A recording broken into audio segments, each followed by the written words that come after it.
mug? Yeah, me neither.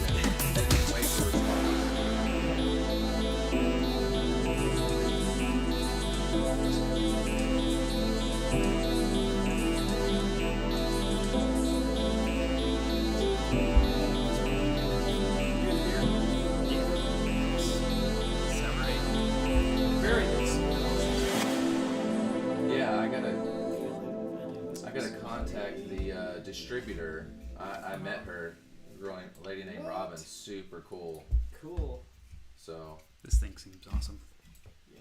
Coconut cream.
How many minutes do you get spent on this?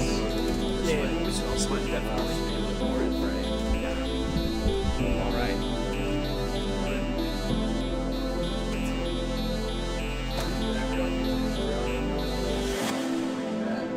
Is that on my end?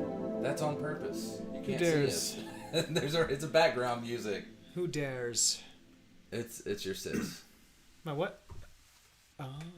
All right, guys, we're here. Sorry for the delay. Just 7 minutes. It's 7 minutes.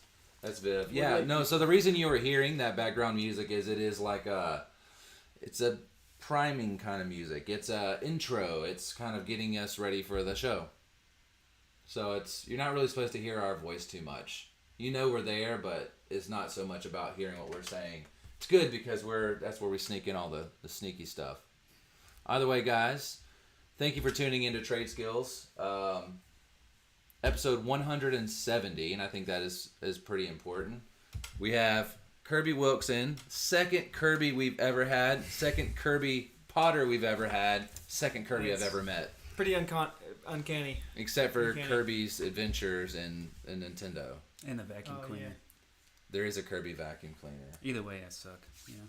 We heard you. LOL. All right, it's on. My bad. Never seen this early. I was confused. Yeah. What? So we're here. So people will kind of tune in at various times since it is a live stream and it goes on for a while. It's not really like a set time that people just kind of venture in wherever. Like they'll come in 3 minutes into it, and some people will come in, an hour into it. So Or 10 hours. or 10 hours. If we're on We're going that long? No, No, we have That's what gone. the scary- We have I'm gone sorry. really long episodes though. we've never done 10 hours, but maybe next year. I've had people come on and they were like, "Yeah, I could probably only come on for maybe an hour. I don't know. I got some stuff to do." And then, 4 hours into it, they're like, "Holy shit, it's been 4 hours." They're like, "How the hell?" And I'm like, "It's just the way the show is. It just does that sometimes." Yeah. So tomorrow we'll probably be on like the third beer. Yeah, somewhere around there. So guys, we're going to be talking about everything we can talk about as far as pottery goes. We're going to be drinking beer, some craft beers, some dankers. We're going to be looking at some of his work and kind of picking his brain to figure out, all these questions you guys want to know. Yeah. I have an inquisitive curious brain. about I feel stuff, like I yeah. can figure it out, but either way, if I fall through, Jake will be here. Yeah. And if Jake falls through, he already knows what questions we want to ask. Though I have been Let's talk about it. Yeah, although I that's have fine been too. hesitant Yeah. about asking him any questions. We met, was that yesterday? Probably. Holy shit. Yeah. So we met yesterday, and what's up? You good? Yeah. I was just confirming that you met yesterday. Yes. So I remembered you leaving the house. Yes, we met yesterday, and it was very difficult for me not to go and ask the questions that my mind's just like, I have all these questions that I want to ask, and I have to be like, fuck, I can't if I ask that now, it won't be a genuine It loses response. its magic. It loses its its luster. Right. But either way, so I think that conversation works best with a beer. So let's dive into one. We'll let the guest choose first. So you can choose based off of looks or just by. I'm just going with this one. Oh. All right. Nice. All right. So we're basically Jake. You choose your glass of choice. All of these have been made by Kerby. That's me. Yeah. I'm gonna pick that one because it looks awesome. Good choice. Shit, that is a cool one. Nice. Wow. Yeah. And every one of these acts, even though unintentionally, as a cigarette ashtray and holder when you flip it over. He says he has a funny story about that, so I have to make sure Oh yeah, from the little things. Yeah, cool. So when you normally make a mug, it just has a flat bottom. Right. We don't like flat bottoms. No. He obviously don't like no flat bottoms. No. So you're supposed to trim them, and I couldn't trim a bottom that sat even. It was like wobbly, but Right. everything sits even on 3 feet, so I just gave it 3 feet. Huh. True. Oh, okay. So you have to use a little like wire and go underneath it and cut it. Is that kind of what you're talking about? It's like a loop with a wire in between it to like cut it off of the Yeah, that's one way you do it. spinny thing. I just let them dry enough that you can pop them off, Gotcha. and then I just clean the bottom up to make them look fancy. Yeah, I've been watching a lot of potters, though I say that I probably haven't learned any technique at all. But I've been watching a lot. You know, after you said you were going to come on the show, I started following a lot of them on Instagram and watching them on Twitch. Some definitely cool processes. We watched Old Man Kerby, I guess is what I'll call him. Mm-hmm. Old Man Kerby attach handles to things that don't have handles and that aren't pottery at all. Yeah, it's cool. He like attached them to like milk jugs just to kind of like show, Just showing off. just kind of showing kind of the process of Handling things. Basically. That's what he was doing. He was handling things. He was just like. I thought you don't like puns, Jake. What? Was that a pun? Yeah, kind of. We're talking about putting handles on things. I don't get it. I don't get it. Okay, fair enough. I'm gonna I like this one for my drink of the night, for my glass of the night. The way this feels, it almost feels metal, and I like that. Wait, you spell your Kirby with an E. I do. Yeah. Whoa, so you're a different Kirby then. Yeah, we're not the same guy. Yeah, you're not the same guy. Yeah. We didn't travel back in time. I really thought that you were maybe like a time out of joint version of, of the Kirby we already knew. Like I thought we were meeting the same person, but like We were just got lost meeting in you time. in time. Yeah. I guess I wouldn't know because that would be Yeah, future me, so. yeah, maybe. That is Maybe true. in the future you change it to an I. We met him when he was like, you'd say he was in his 60s. Yeah, probably. Yeah. So I'm halfway there. Yeah. No, who knows what Kurt? He could have been a skateboarding, Could have spelled it with an E. bowl kicking pottery machine, and then, had one accident. Next thing you know, Spells his name. Can't remember how to spell his name. Yep. Yeah. And in one day he went from looking like you to That's crazy. yeah. Let's get into this beer. Yeah. Yeah, let's do it. yeah. Let's do it. All right, so this is Thai Delight. This is from Prairie Artesian Ales. Prairie Delight Treat. Thai Delight Treat. Sour ale with mango, flaked rice, and coconut cream. And let's see, canned and brewed by Krebs Brewing Company in McAllister, Oklahoma. What is our ABV on this? 5.1. That font is atrocious. All right, so usually what we do is just pour a little bit for each. We don't have to really worry about drinking too much with this. Thank you, sir. I like the cracked one in that one. Yeah, that's a... Thank you. I might have taken too much. I'm sorry. Oh, it's Dan. okay. That's perfectly fine. Yeah, that's a technique you do. You throw the cylinder or whatever, and you paint this stuff called sodium silicate on there, and then you push out on it, and it flattens the clay particles and it cracks. So it's basically what happens in the desert. Oh, I thought maybe like... Oh, sorry. I can't remember you have beer in there. I thought maybe it's something that happens, like it cracks once it dries because of something you put on there. So it like just... Like it doesn't... It looks like this at first, and then once it starts to dry, the parts that actually have this silicone there will start to... No, it will Wait, do they crack a all? little bit. They're all cigarette. They're all ashtrays. All right, let's do a cheers, guys. Cheers. Cheers. Yeah. I don't know if these are... I worry about cheersing with these. So when did you... Tastes incredible. This tastes like a curry, and it's delicious. Yeah, it does, doesn't it? Can you sound effect that? Yeah, what do you, which one do you want? You want cheers? Mango, rice, and coconut cream. Prairie, shout out to you guys for making this awesome beer.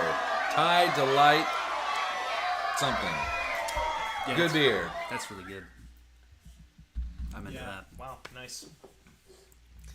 Yeah. It's Thai Delight. So I had a friend that did guitars with cigarette holders on the Yeah. headstock. It's probably Like, a good move. It had this like perfect little curve, and he was like, "Yeah, he's like, I designed it to fit a cigarette." And you just like, so you could like play the thing, and then just like fit his cigarette perfectly into the headstock. That's a sick idea. It was cool. I thought maybe that he had taken glass ashtrays, cut them to like this. So you have the cigarette part here and the cigarette part here. And then basically in the headstock, just cut out a portion of wood. You listening, Jake? Yes. Cut out a portion of wood and basically slid that in there and glued it to where every time, when he's playing, especially if he's playing like steel guitar style, like laying it down, he can just lay a cigarette on there and ash it into his guitar. Oh, Keep that's playing. silly. Don't most people just put What's them in up, the Tim head? Kim? Guys, check out Viet Pho if you haven't.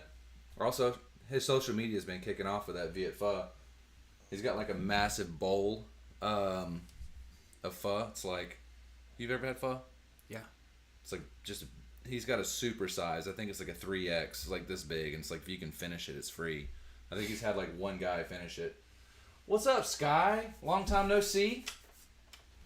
I thought Sky was dead. Here, or we did think Sky was dead. Rest in peace. We mourn you. Like we literally we had 3 weeks where we were just wearing black, and we have like a little like a I don't know, like a commemorative Shrine? Is that what that was in there? Yeah. With the candles and the ghost? We skull? had this playing right. right here. Like continually. We were really sad.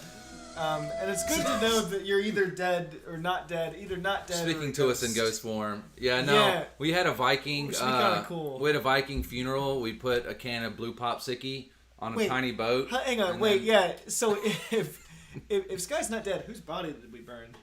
I like beard, Jake. He's hot. Rip me though. I'm not dead. What? I like beard, Jake.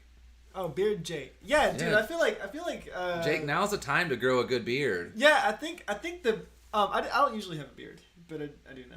So. First time I've ever Jake seen grows a this good stuff. beard. It goes all the way up here. Yeah, no, it'll cover my entire eyes, like all the way up to here, if I don't shave that. Are you a Teen werewolf? Wolf? Yeah. Teen Wolf. He's gonna start doing backflips Yeah, off the back of it says cars and werewolf stuff. teens. No, but yeah. So I mean, no, I really do though. I shave like this part of my face because I'll have stray hairs up to like here. But Jake, you should send in your headshot, right? And I'll record it, and we'll see if we can get you filmed for the next Wolverine in the MCU. I don't think. I mean, I might be short enough. Yeah, I was gonna say that, and you got the chops, and then and you can just let's get your best. That's exactly like Wolverine. That's what it does. Marvel, if you guys are watching, If you're watching, you don't have to look any further. Is Wolverine short? Yeah, oh, yeah, in the he's comics, like 5'3". In the comics, he's like this tall. Oh no shit. He's like 5'3" or something. Yeah, he's short. He's short in the comics. Short king. But honestly, it never Yeah. really played in. I'm a huge Wolverine fan. It never really played. It wasn't that much of an important aspect of who he was. No, it's mainly that he's tough and has a cool beard and claws for hands. And he's like almost immortal. Yeah, that too. He was born in like the 1820s. Yeah. I like Beard Jake. He's hot. Thank you, Sky. I appreciate that. Who is Sky? Is that your sister? Sky. Okay. No, Sky No, Barnes. it's a friend of We've friend done of at ours, least yeah. what, 2, maybe 3 episodes. We've done 3 because 3. you did 2 without me, and I was there for 1.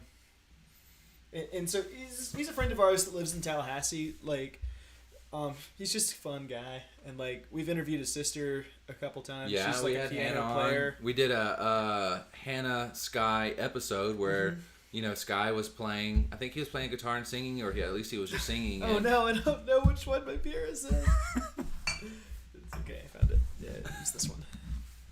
I had a moment for real though, where it was just like, which one is it? Yeah, this shit is delicious. Dude, that was great. Yeah. Main Street Liquor. Yeah, so anything That's from actually who I go Prairie- to for a Yeah, lot. well, Prairie is one of my favorite breweries in like the whole country. They're great, yeah. They're great. I've never So had it's any of theirs. stuff. Hopefully, they're usually expensive is the only downside, but it's worth it though. but man, they're good. I'm just never disappointed. You could make a. You could really make a curry with that. Yeah. I'm gonna be eating curry with my lady tomorrow. It's gonna be nice. Where do you go? No, she's making some kind of Indian dish. Ooh, So fancy. I'm pretty pumped about that. But most of these signs back here, besides the 2 metal ones, were actually given to us by Main Street Liquor, and these 2 metal ones, and more to come, were given to us by That one guy. Yeah. Yeah. Anjay. Yeah. Anjay, who's he's given us a lot of beer as well. Super cool guy. He does a lot of like the wild cultures for and bacteria that go into sour chemist, beers. And I met this guy randomly before. So I met him independently of you, B. I don't know if you knew that, but so I was sitting at the bar at Butchertown one day. And Is he's there sitting any more next of that to me, beer left? and it's just no, it's gone. You can have some of mine. I took most of it. No, it's okay. It's okay. We never run out of beer. So,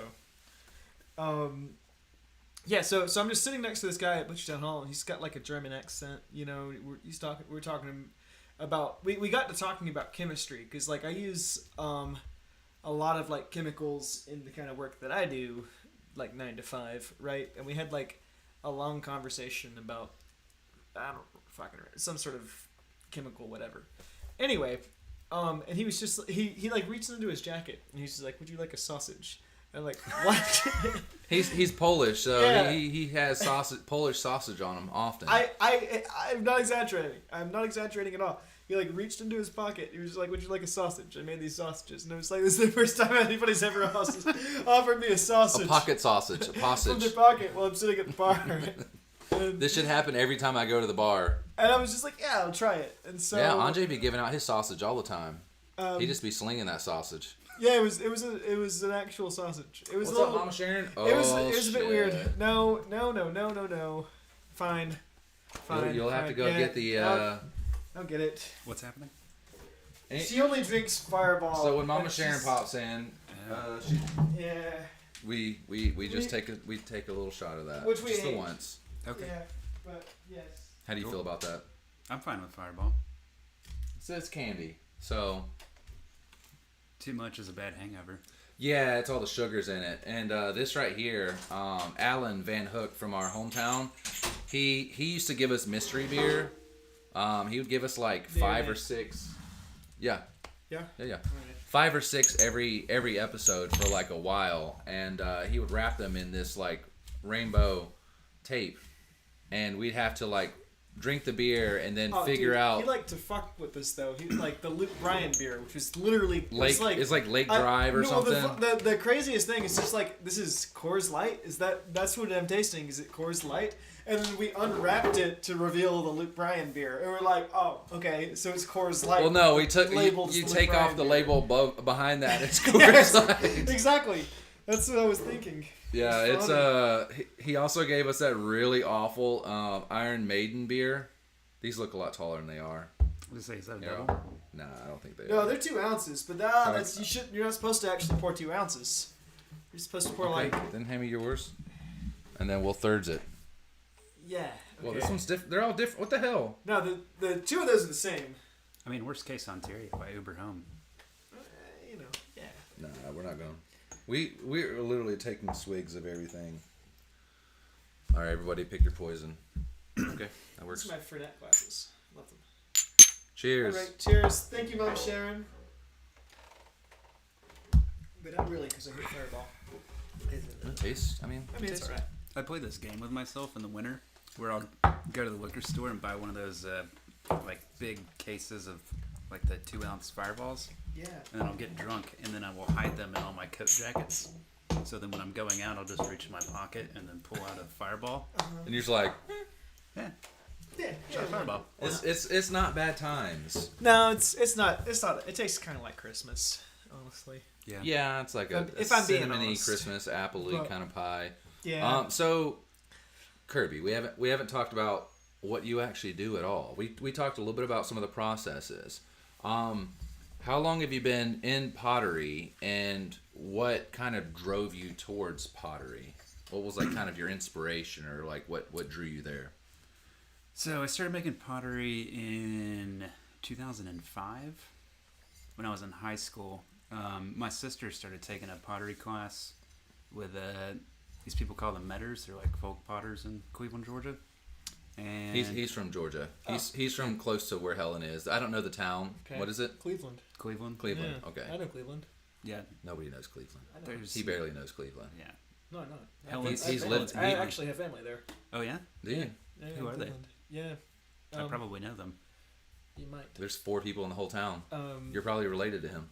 Black is the last name. Black. Okay. Do they own the construction company? Okay. Noel. No. You should have just said Smith. No. You could have gotten away from it because it was like, oh shit, never mind. There's a lot of Smiths. It's funny. Half my family is lamb. The other half is black. Black That's lamb, the- like yeah. black Black sheep. sheep? Yeah. So Sick. that's our 2 family names. Anyway, so I started doing pottery with them for a while, and then went to college and kind of quit doing it. And then I was gonna do chemistry in college, and then I dropped out, and then went back to college and got a degree in pottery. So what about pottery kind of drew you to it? You said your sister did it, right? Yeah. And did you see some of the things she made and you were like, that's cool as shit. I want to make that. So Like, it I want was- to do stuff like that. And you kind of like toy around with some of her stuff. And I was competitive back then, so I just wanted to do it better than her, kind of. Jake's very Yeah. competitive. But no, it was I a get lot that more mentality. sculptural stuff. Like Hers was? everything was. We're doing like face jugs and like Oh. chickens and stuff like that. I saw some of that when I went into the studio. Like faces on things. Yeah, but then I went to college, and then after I graduated college, I got a job at a pottery shop, which just sold like functional stuff. So I did that for a couple years and really. What's just functional, like stuff like this? Yeah, plates, Okay. bugs, moles, bowls, and mugs. Bugs and moles. Fireballs hitting me. We sell bugs Actually, and moles. You know what that reminds me of? I'm gonna show you some pottery I got in Europe. Yeah. Yeah. How'd you bring that back? I put it in a bag and was just like, fuck it, hoping for the best. And well, pottery's good to Well, go. I like this. I packed it well, and like held it the whole time I was on the airplane. He's not gonna be. He might not be able to find this stuff. To be honest, So you're just gonna be digging around the house for a while. Jake just knows where 0 things are in his house. Yeah, so He found it very quick. I got these Oh, cool. in Spain, and I'm gonna hang them from a wine cabinet that I've been kind of envisioning. Can you stick anything in their mouth? I mean, Yeah. yeah, but my idea with them, I bought the cheap fish. They had some nice stuff. I was trying to see if there was an actual like hole somewhere. So yeah. Yeah, I don't There's know a what mouth the hole, purpose of the side hole is, but Oh, That's there's to some. hang it. oh really? Yeah, hang it on the wall. Oh, I see. I got it. So I thought at first because they this had was them like they just when I walked in the shop they were just all dangling from the ceiling, like this, and I was like, dude, that would look so cool, I at like first- hanging from like a wine cabinet, you know? I thought this was like an olive oil thing at first because you have a hole to plug it, and then when you do the mouth, like if you let go of your finger, it Yeah. comes out. There's things like that. Yeah. They had all kinds of stuff like this in there. It was all like animals and stuff. It's pretty cool. I think it's slip cast. Slipcast? Yeah. Okay. Yeah. So it's where Yeah, somebody I makes don't the know. original and then they cast it and Yeah, they make a mold and they just pour clay in there, shake it around, and pour I it see, out. I see. Yeah, probably. Yeah. So apparently they come from Portugal. These things, and like there's this shop that was like he was making some, but he didn't make. He said he didn't make these ones, but I just saw that like I don't know. I just like saw them like dangling from the ceiling like this, and I was just like, dude, that would look so cool to have like a string of these, like and like. I was so every thinking time about you go doing a back to wine Spain, cabinet, you're gonna like- grab some eventually. I don't know. It was funny. My friend that I stayed with there, she didn't like charge me anything, but she like just moved into like this house, and I was just like, and like we went shopping for souvenirs one day, and I was like, I was thinking, I was like, well, I'm gonna buy you some sort of housewarming thing, and so I bought her a bunch of these fish, and I was like, yeah, it would like like if I didn't like, I mean, if I didn't have a free place to stay, it would cost me like 2 fish a day, and so. I'm guessing she didn't want them. No, she wanted them. So you had 2 pairs. She was really into. She's actually pretty into pottery. Like she did like a bunch of like art showings over there. I don't have any photos of that kind of the stuff that she did, but still. So Jake, grab one of the. It's your choice to choose the next one. What's that? Your choice to choose the next beer. Let's drink this guy. So we're going 'Cause from a it's, sour to a closest sour. me. Yeah. Yeah, I think we go we'll go sour, and then finish on the IPAs, and that So might be these the- are IPAs. Well, this is an ale. These are IPAs, and that's Yeah, that's a I think sour. these ones it won't matter as much because the flavor's close, but What are we looking at? Oh, you're looking at the beers. Yes. yeah, but like this one, it's a goza, so guava. So it's an ale brewed with guava, coriander, and Himalayan salt. It's very full. Where's it from? So Collective Arts Brewing from Wanakee, Wisconsin. Wanakee. It's one of those- Wanaki. Wanaki? No, it makes it Wanaki. sound more That's Japanese. that's from that movie. From Pulp Fiction. Remember the Bruce Willis scene where he's like talking about the guy with the watch or whatever, and he's just like, so, where Your it's father he's like, gave me this watch. I like- had it in my ass for 5 long years. Yeah, right. A man by the name of Wanaki. yeah, that's his name was Wanaki. You have a really good Christopher Walken. No. That's pretty good, yeah. I just like that he tells this little boy this story about how so many people had this watch. Instead of just like a lot of people struggled hard for you to have this watch. Your dad wanted you to have it. He's like, I contained it in my ass for 2 years. Yeah, he's like, He's just Wanaki and had like it he in says his that like ass. while he's tightening it on his wrist. Yeah, he's just talking about at least that this has been in like 3 or 4 people's asses throughout its existence. Yeah, it's funny. Yeah.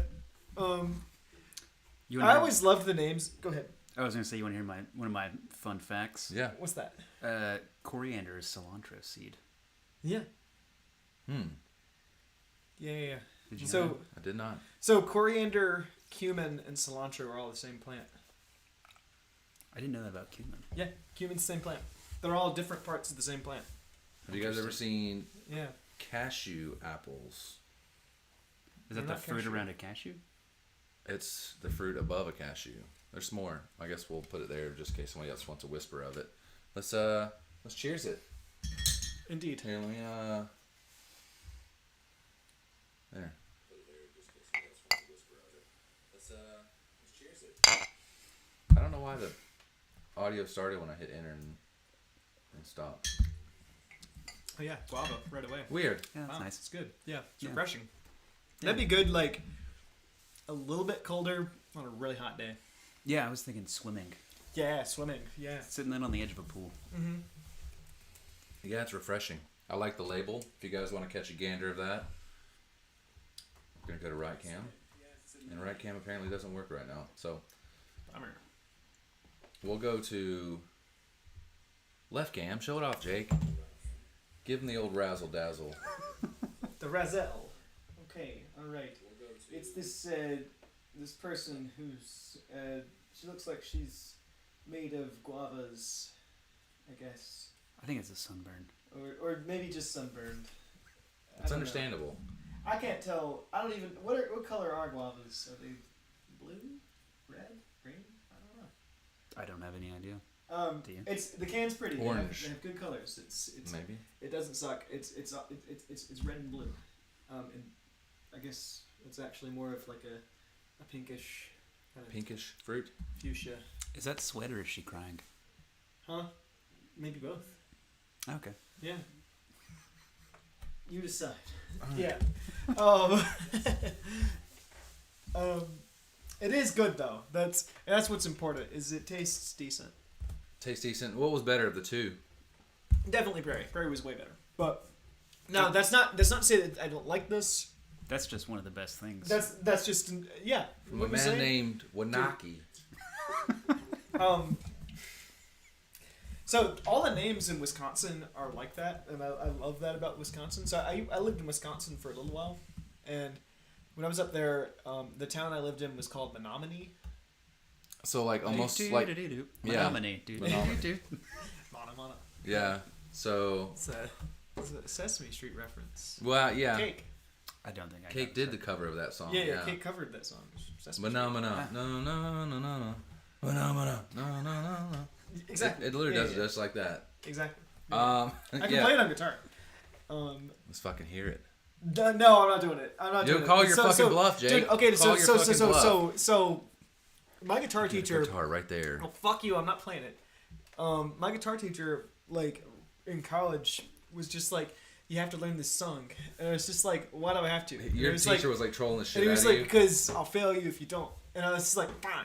And, So it was like, and it was goddamn Mana. I was forced to learn that song, and it is like technically good. I mean, it's like.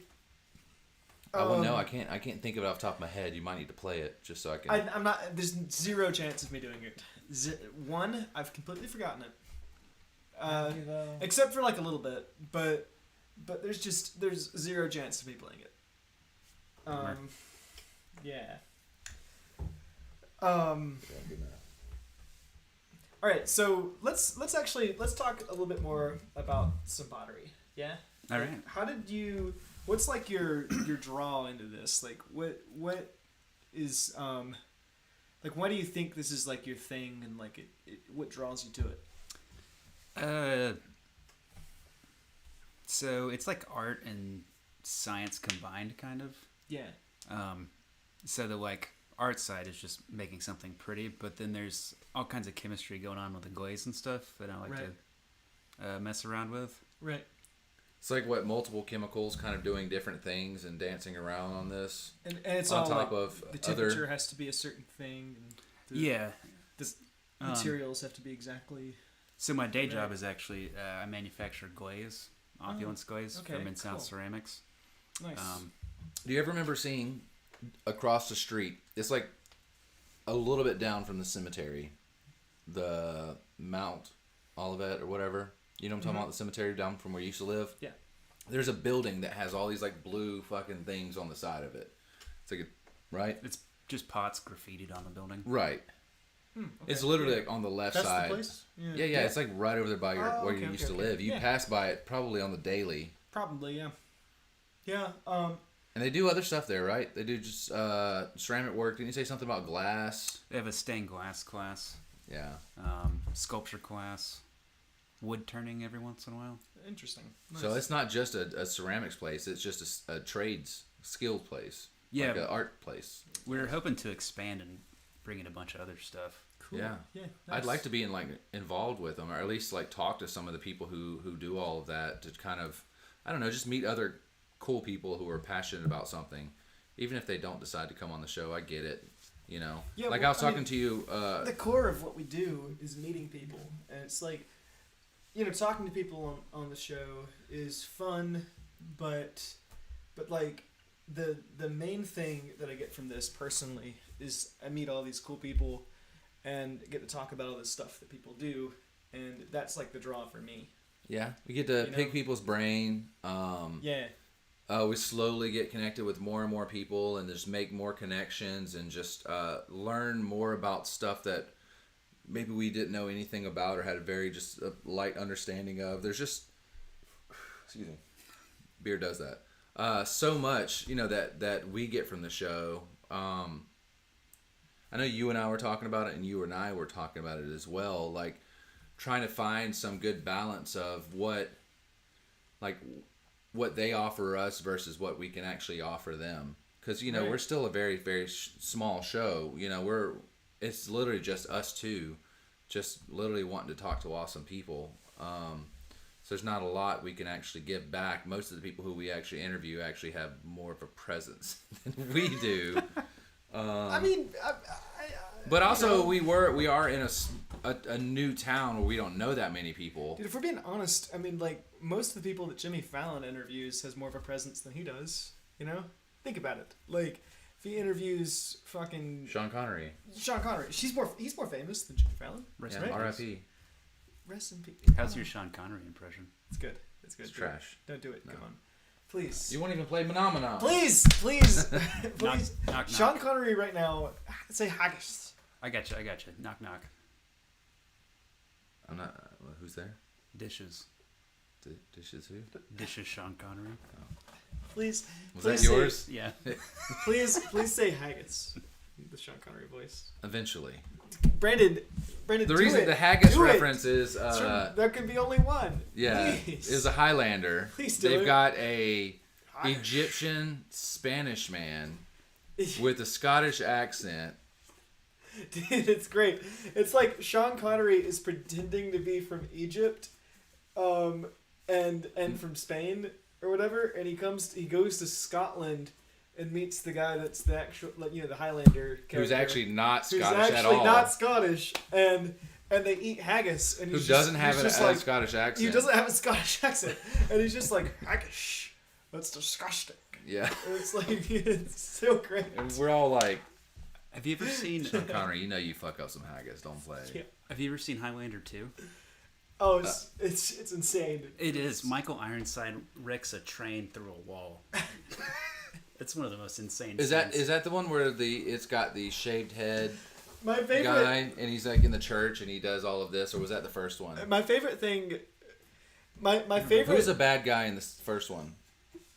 Oh yeah, that is the guy. He's the Yeah, he really does do scary that. guy. But who's in the second one? I don't remember. I think Who's it's the bad guy? Michael Ironside. I'm trying to think what he actually looked like as far as a bad guy though. My favorite quote about the Highlander sequels. My favorite description of them is there can be only one. And they made a second one. Yeah, and it's like you're supposed to ignore all of the sequels. Now, I mean, they have their moments. They have their moments. I think to be you should just honest, watch the first one. I think the first one is the only one that's important. Like that's to be that honest, one you no, gotta watch. the anime is actually pretty good. What? The anime. I didn't even know that existed. So the anime was actually drawn and animated by an extremely famous, fucking top tier anime. Like as far as anime goes, he is top tier. I think he did Ninja Scroll. I think he did. Okay. He's huge. He did the Animatrix. He did. Right. He's like top tier as far as animators go. And he did the Highlander, but it's done in like a post-apocalyptic world. So it's got Colin McLeod, and it's almost in this Road Warrior kind of esque world, kind of like Fist of the North Star world. Mm-hmm. And the guy that he's trying to kill, he knew him back in like Roman days. They were both Roman warriors. And this one guy like killed the shit out of his wife and fucking killed him and left him for dead on Stonehenge, and somehow he became an immortal that way. That'll happen. Yeah. Some kind of druid came. Me. A druid came to him and was like, "Do you want vengeance? Do you want immortality?" And then enter post-apocalyptic world, Fallout, and I love it when we get so ridiculously off topic that I can't even backtrack to the topic. No, we can. We're talking about pottery. No, but Like how did this we get wonderful from pottery here? How did we get from? We've got like a Here to honey dripping down the side. This metallic looking honey. The sides of it's cold to the touch, which is making me feel like it's metal. I know it's not, but It is kind of metal. That black clay has a bunch of probably iron or manganese in it. Maybe. I'm just getting metal vibes. Like compared to this or any of these other parts, this feels like metal. It doesn't like. My brain recognizes this as metal, and I have to tell it that it's fucking wrong every time. See what I'm talking about? It's cold to the touch. Yeah. Mine's like that. Yeah. So those are both soda fired. So they were fired in a gas kiln to cone 6. And then when you get close to temperature, you take a bunch of sodium carbonate or sodium bicarbonate, which is just baking soda, and you dump it in there, either with water or you just make like a thing and throw it in there. And the sodium breaks off from the carbonate and bonds to the clay and forms like a glaze on the outside. Those are pretty lightly glazed, but like this one's right, because the glaze is this part. Yeah, you see, that was raw clay when I put it in there, and you see how like we call it juicy, but it does look like it's been freshly oiled. Yeah, that's the soda. That fucking soda. Cool. Where's the camera? Huh? Oh yeah. We'll take it to Cam, left Cam, and Jake can show it off. Yeah, or you can. Yeah, either way. Yeah. I hate that this my volume keeps coming on for some reason. Yeah, I really like. My favorite thing about stuff that's handmade like this is the texture. Here, let me because that's just so much more satisfying than if it was just one thing to me. Yeah, it's so much better. Look at that. Nice. We can just be like, if you're gonna screen capture, now's the time to do it. This is when you peek your head up to where they can see it too. Put me in the mug.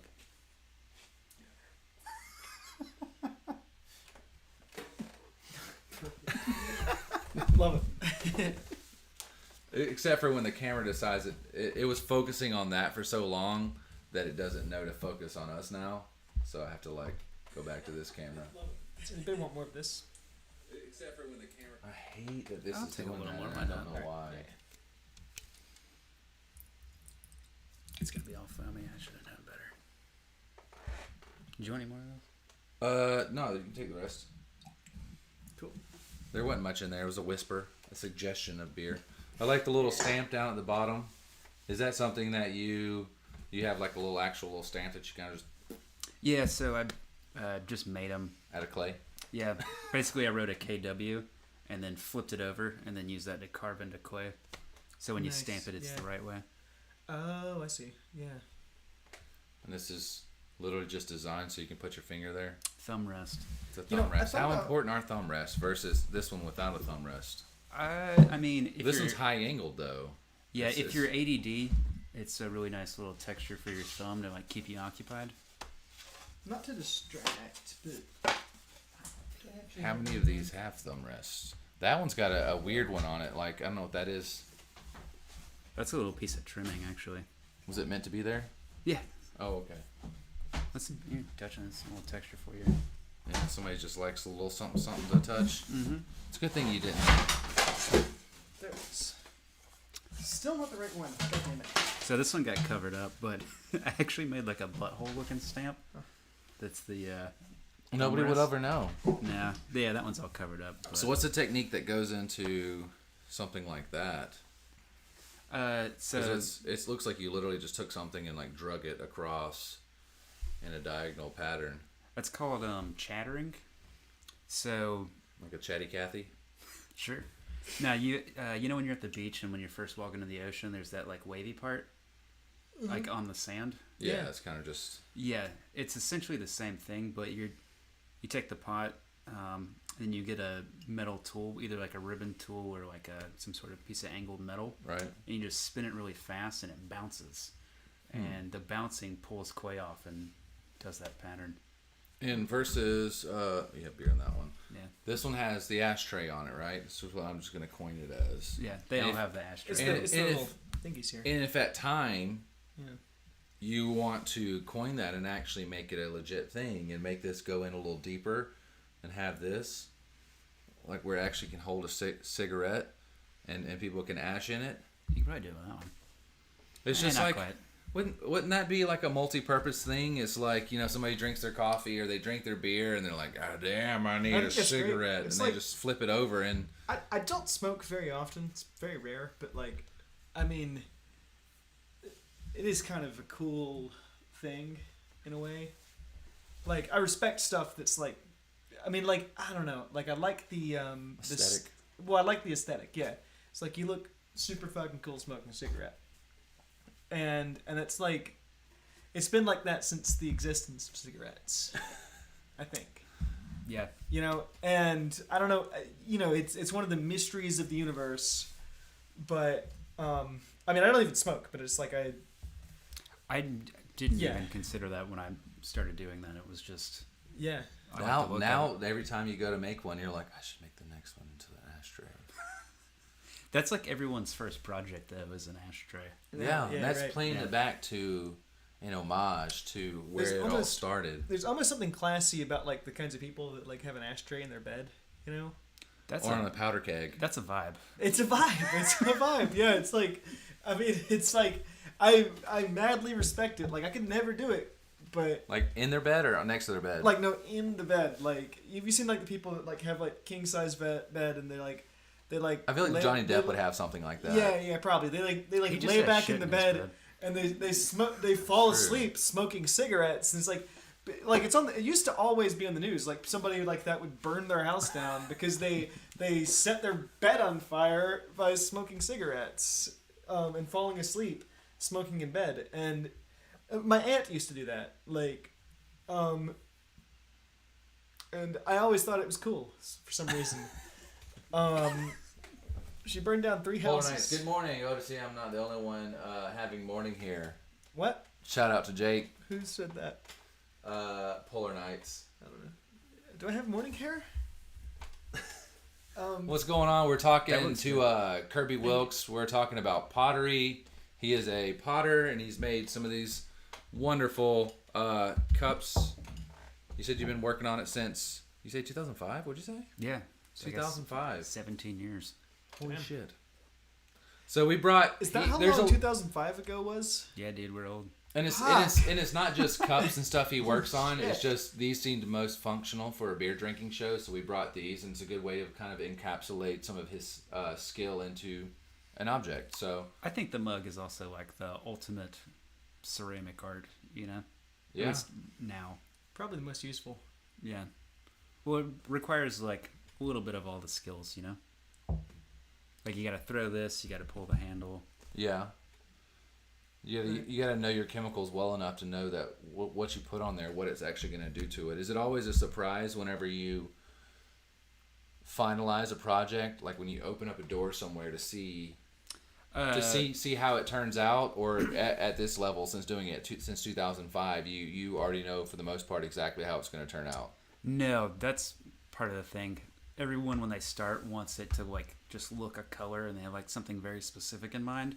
And if you want something like that, you're never gonna get it. So I just embrace the chaos of it. I try to get like every color possible in a glaze. So like if you start looking close at these, there's like so many different colors in there. Yeah, it's a lot going on. That literally looks like just a honey pot. Yeah. Is that kind of what you were going for in that one? I mean, I know that there's this kind of drippy glaze on all of them, but these two have more, especially with how round it is and kind of the textures on the outside. It's given very much like a honey pot. Yeah, my goal is to nice pottery, mister. Oh, thank you. Bring in like elements of nature, but then I also want to make it just weird enough to like fuck with your brain a little bit. Yeah. That's kind of what I'm going for. Like you got the Rorschach on those. Yeah. Have you seen the ones where people, when they're drinking, as they start to drink it down and it goes empty, there's like a face or a penis or something like that at the bottom of the glass? Yeah. I made a couple. I made like fake cigarette butts and put them in the bottom of them.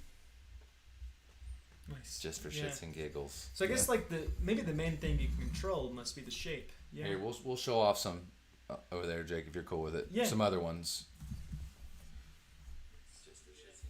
Oh, I hate. Well, I don't know why that does that now. What's is this like a sun on here? My girlfriend actually carved that in there. I like the little leggies on it. It's like an eye almost, or an eye, or the sun, or. I think it's like an eye. That's a sun. Yeah. But that's also possibly a sun. Yeah, this is an eye. Yeah. Because you've got the. They can't see the eye though. Yeah. Well, okay, they can't now. but see, yeah, you get like little things in the corner. That one is an eye sun. The other ones are suns. I don't know. They're cool. It's like a height picture. If somebody takes a screen but capture. Like, so I would think like, I mean, you probably have like more control over the shape of things than everything else, right? That's the part that you're mostly creating. Yeah. So this is like 5 different clay bodies that I put together. Yeah. And you can kind of control it, but I kind of like to just let it go and then see what you get. Okay. Yeah. So, right. Yeah, I do control the shape the most and kind of let the rest make itself. A beholder. Right. He said it's a beholder. Yeah, that's a funny reference. You said you play D&D, right? A little bit. Yeah, you know beholders then. He dabbles. I'm going to turn down this exposure because this reminds me of actually. Bright. So the concept of beholders reminds me of last week at work at Pottery And Booze. We drew a cat beholder. Where it was like a cat with like tentacle eyes for whiskers. It was terrifying. It had like octopus tentacles that ended in eye stalks for whiskers, and yeah, it was frightening.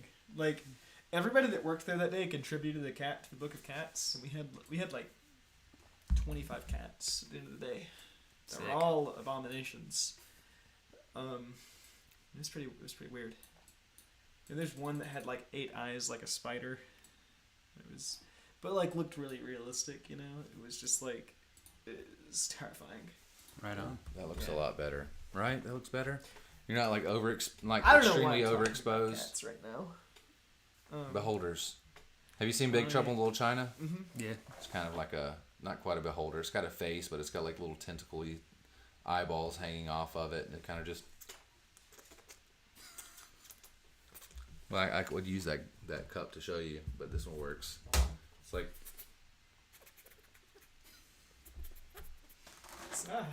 It's terrifying. That's kind of what it do. Yeah. Nice pottery, mister. Yeah. Appreciate it. Should we crack into another beer? Yeah. Yes. It's my choice. I want a tall boy. All right. We're gonna tackle 3 sours all at once, and then we're gonna go into these the IPAs. We're gonna hit up these IPAs. It really is what they call it in Spain, you know. IPAs? So you went to college, right? Yeah. And for pottery, right? Yes. Was it specifically for pottery, or was it just like don't know if they call it clay work or they call it ceramics. I got ceramics. a bachelor's in arts and ceramics. Nice. And what are the kind of things that they're making in these classes? Just everything? Anything dealing with ceramics? Yeah, pretty much. I mean, I was doing a lot of sculpture stuff. Then I was doing like 2 feet tall people Damn. Grapple? at the time. Yeah. You're doing like Donatello and like Michelangelo shit? Like, not Ninja Turtles, but the... That would have been pretty cool. You might have gotten A. You might have passed the class if you would have done that. I did pass. What's up, Evan? What's going on, man? Hey, what up? We're talking with Kerby here. I'm sure since he's from the same hometown as us, he probably knows Kerby, but not this Kerby. It's a different Kerby Potter. We'll go Or back to the main same Kirby in a different place and time. Yes. We haven't really figured that out yet. What year is it? Don't 20. answer. 1995.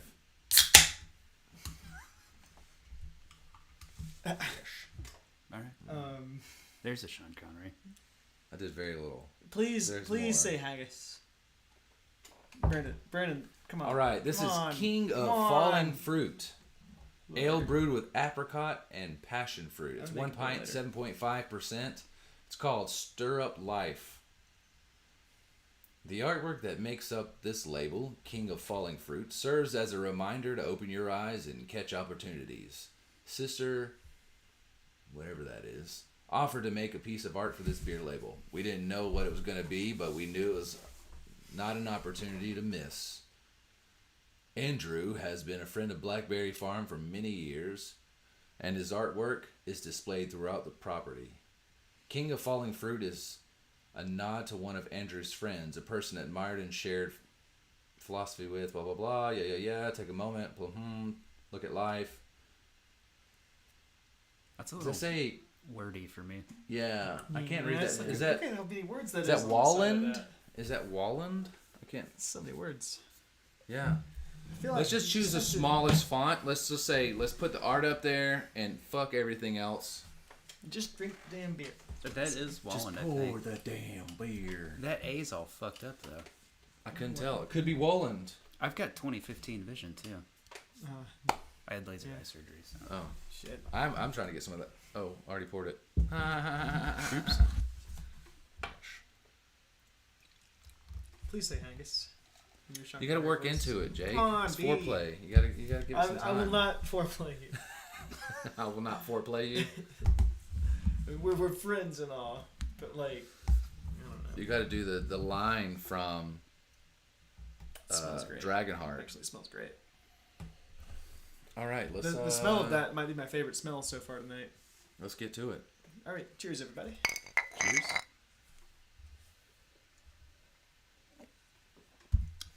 Haggis. Oh, it's light though. Wow, it's pretty good. Haggis is good. Please say it like Sean Connery. Just haggis. You already did it. Congratulations. Yours is better. No, than but mine. yours is so good. You're like It's not. you're like spot on Sean Connery. You really are.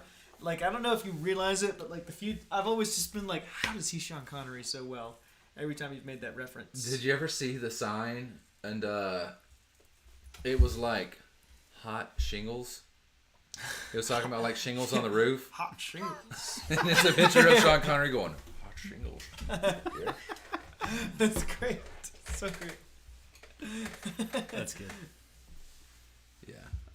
I totally heard it in his voice when it said hot shingles. Yeah. That's great. Are you young Sean Connery? I wish I was that cool. Sean Connery would fall off a roof and make it look cool. Yeah. He was the coolest. I'm pretty sure he probably has. Coolest and most immortal James Bond ever. Dude, he was by far the coolest James Bond ever. Did you ever notice how weird he kissed though? That's because he didn't actually want to kiss them. Everybody that he chose for him to kiss was beneath him. I'm saying that. It was always like this. You know? Yeah. He didn't know how to kiss. He was trying to wiggle out of it. Yeah, he did not want to be there. I don't blame him. I wouldn't either. Trying to find. Give me 2 seconds. Continue what you're doing. Jake, talk pottery. Pottery. It's a real thing. It's a skill that exists. How do you feel about that existing? It's like the oldest job. It's like 26,000 yeah, years we're old. talking about that. Yeah, dude. Yeah. Second So it's like oldest. it blows my mind that it's like that's one of the things that's like, I mean, yeah. I mean, we know it's older, but Prostitution. yeah, I wasn't gonna say it, but that's fine. Yeah, no, but like, yeah. I mean, like literally. Besides that, what else is up there as oldest things? I mean, Oldest things? Like jobs? yeah. I mean, like pottery is like crazy, crazy old. Maybe like animal husbandry is up there. Yeah, definitely. Um, I always think that term's weird, but yeah. yeah. Well, yeah. It is weird, but Shamans are probably a pretty old job. Medicine men, you know? oh, right, yeah. Like pretending to have like supernatural knowledge for Yeah. you know, yeah, to yeah, you get what I'm saying. But I don't know. Yeah, no, pottery it's older than metalworking. For sure, yeah. Yeah. Woodworking I guess is older. Yeah, but not in probably. a practical sense really. Like because pottery is probably older than the invention of most tools. Like Yeah. any metal tool, right? So Probably, yeah. yeah, so I mean the woodworking that was before pottery might have been like rocks and sticks. Yeah, pretty much. Yeah, so yeah. Yeah, I think 25 or 26,000 years is Wow. Yeah. the oldest piece of pottery they've found. Yeah, that which is kind of fascinating. Yeah, my lady, she knows all about that shit. Oh yeah, she's an archaeologist. She's an archaeologist. Yeah. So I actually She digs up ancient pottery. I was pretty interested in buying. I was gonna show you earlier. I was doing a guitar where like so the rosette is like the decorative like part around the sound hole. Mm-hmm. I was gonna do one that was all old pottery, actually. cool. Like, cause like I was looking. I found this website like 2 years ago, that like where it's like Chinese pottery and like cause like old potters used to like bury their junk, Right. you know, and you could buy just like broken shards of pottery that's like 2,000 years old, and it's not that expensive. And I thought Well, about you can find that shit everywhere. Well, yeah, Like, sure, If yeah. you ever go to Rome, they have a whole mound that is nothing but it was a landfill of the ancient Romans. yeah, They threw old pots out, old right. broken pots. Well, that's what I'm saying. It's like, I mean, yeah, and I don't know. I found it online. And it's just like I could found a website where you could buy like literally like a 10-pound bag of just like pottery that was dug up, and it's like, yeah, we date this stuff as like 2,000 years old. It's just shards, but What I are they was- charging for it? it wasn't cheap. It wasn't expensive. It was like, you know, like $50 ish, and it's like, I mean, it is a pile of junk, you know, but it's really old junk. Yeah. Like, Could you really use old junk. old pot? So, So sorry, I was continue. going, what I was gonna do is I was gonna take the thin pieces that were like closer to flat, and like put them like I was gonna basically like cut out the rosette cavity, right, which is like, you know, maybe 1/8 of an inch deep, and take the thin pieces that I could fit in there and put them in there, and then seal it in epoxy like a mosaic. That would be Um, pretty sick. Yeah, I was really thinking about doing You that. had a lot of different ideas. Like you wanted to do honeycomb Yeah, I was gonna do honeycomb on one guitar.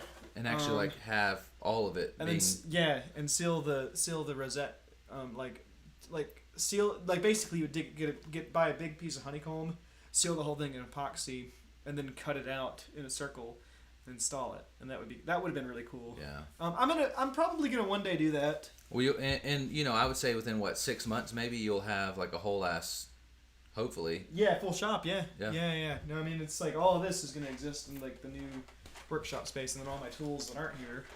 Yeah. Which are Which means a I'm going bunch. to extend the studio. Yeah. But I need somewhere to move. I mean, like you see what my shit looks like.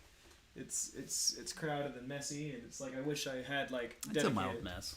Yeah, I mean, I wish I had like dedicated workshop space, because it's like right now, in order to get something done, I spend like an hour and a half moving things around, and then I'm like 15 minutes of work, and then I have to move everything again. Is that a theremin? Where? No. What is that thing? Which thing? That thing? Yeah. That's a bending iron. Oh, okay. Yeah. So it's you heat wood and you can bend it. Yeah. That thing actually heats up to 700 degrees. Ooh. It's actually very terrifying though, because the base of it gets as hot as the top, and so like, There's like wires and shit all in it. well, yeah, it's just not insulated well. So like, the first time I used it, I like set my table on fire, and I was just like, fuck. And so now I wrap it in fucking foil or something. No, in whatever, in Teflon. I wrap it in Teflon and like clamp it into the vise. And that's the only way I use it now. So could you take, if you got just a massive bag of just this ancient pottery, could you like break it down into like a granular form and then make it into clay again Like to reforge make it into a pot? So there's stuff called grog that's in clay. That's what you drink. It's like pirates drink it. Oh, yeah, and That is an old word for beer, but no, it's it's like pirates, like scummy crabs shit beer. This is not grog. I would drink crab beer. no. There's grog in this clay though, so it's little like the wet clay has little bits of already fired clay that they like break down into small parts. So you couldn't work that clay back into other than in a granular form. Like you couldn't get like 10 pounds of it and then just like crush it up and then mix water and all kinds of shit and make it into a... I guess you could get it all the way down to a really fine powder and use it. I would probably use it as grog though. it'd be see it. Yeah, it'd be cool to have a coffee cup or a pot or a vase or something that is made completely out of, like, you could say, hey, this is a 2,000-year-old, or is made from like the pieces of a 2,000-year-old, or I don't know. Well, yeah, I'm fascinated with history personally, and it's like anytime something's like that old, it just blows my mind. There's that Chinese artist who was taking like 2,000-year-old Chinese pots and reglazing them and refiring them. That's cool. He was also breaking them and photographing it, which I'm not really sure how I feel about.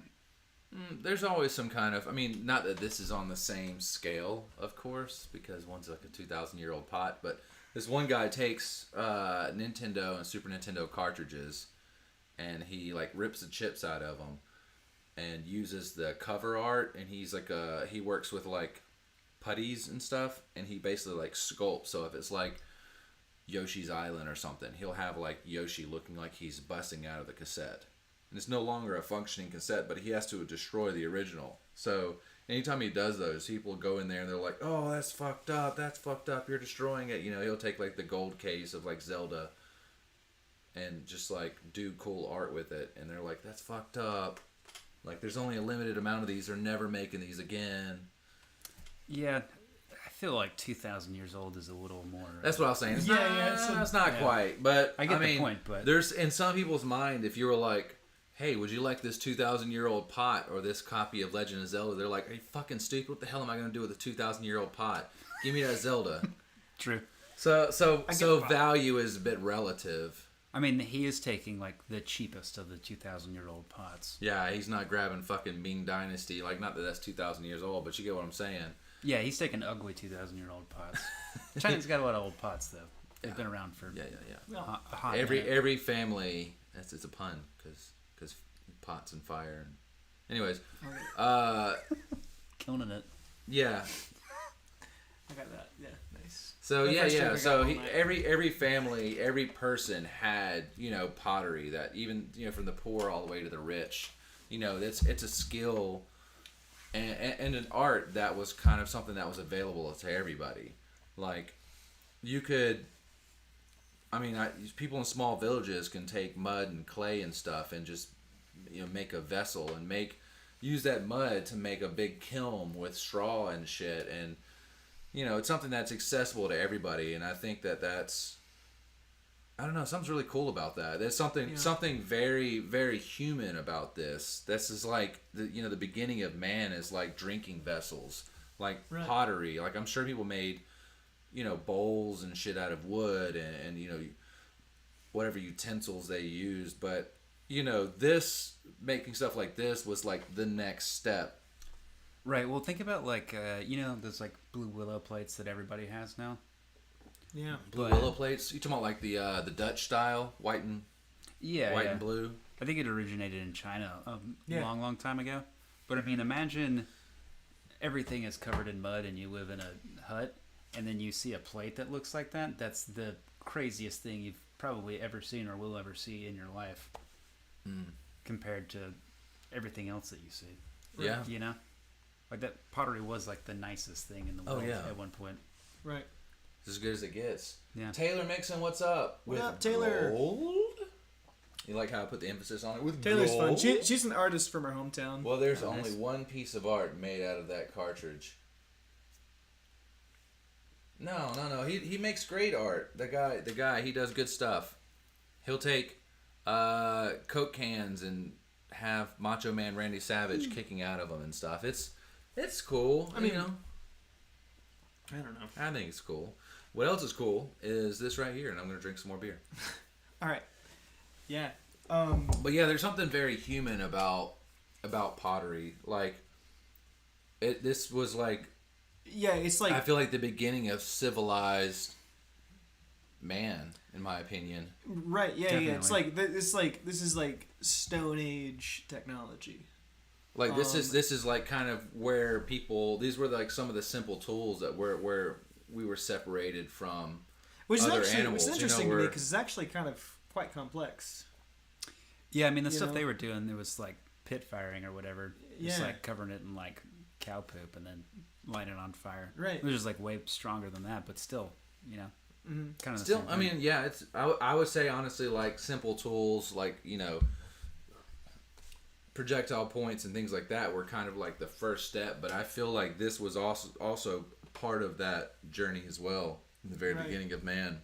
So it's kind of cool to see something that was so original that you know to our origins still be relevant now, and then you're doing it, so that's definitely cool. There was a guy in my hometown, Albany.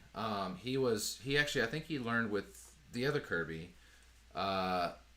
pottery, and he ended up getting a scholarship, and then he went off to China to like learn Chinese techniques. Fancy. Yeah, that was just kind of his. I learned about all that before. I mean, years before we even considered the show, before it ever became a thing, before I even knew you really. Huh? You've known me for like 100 years.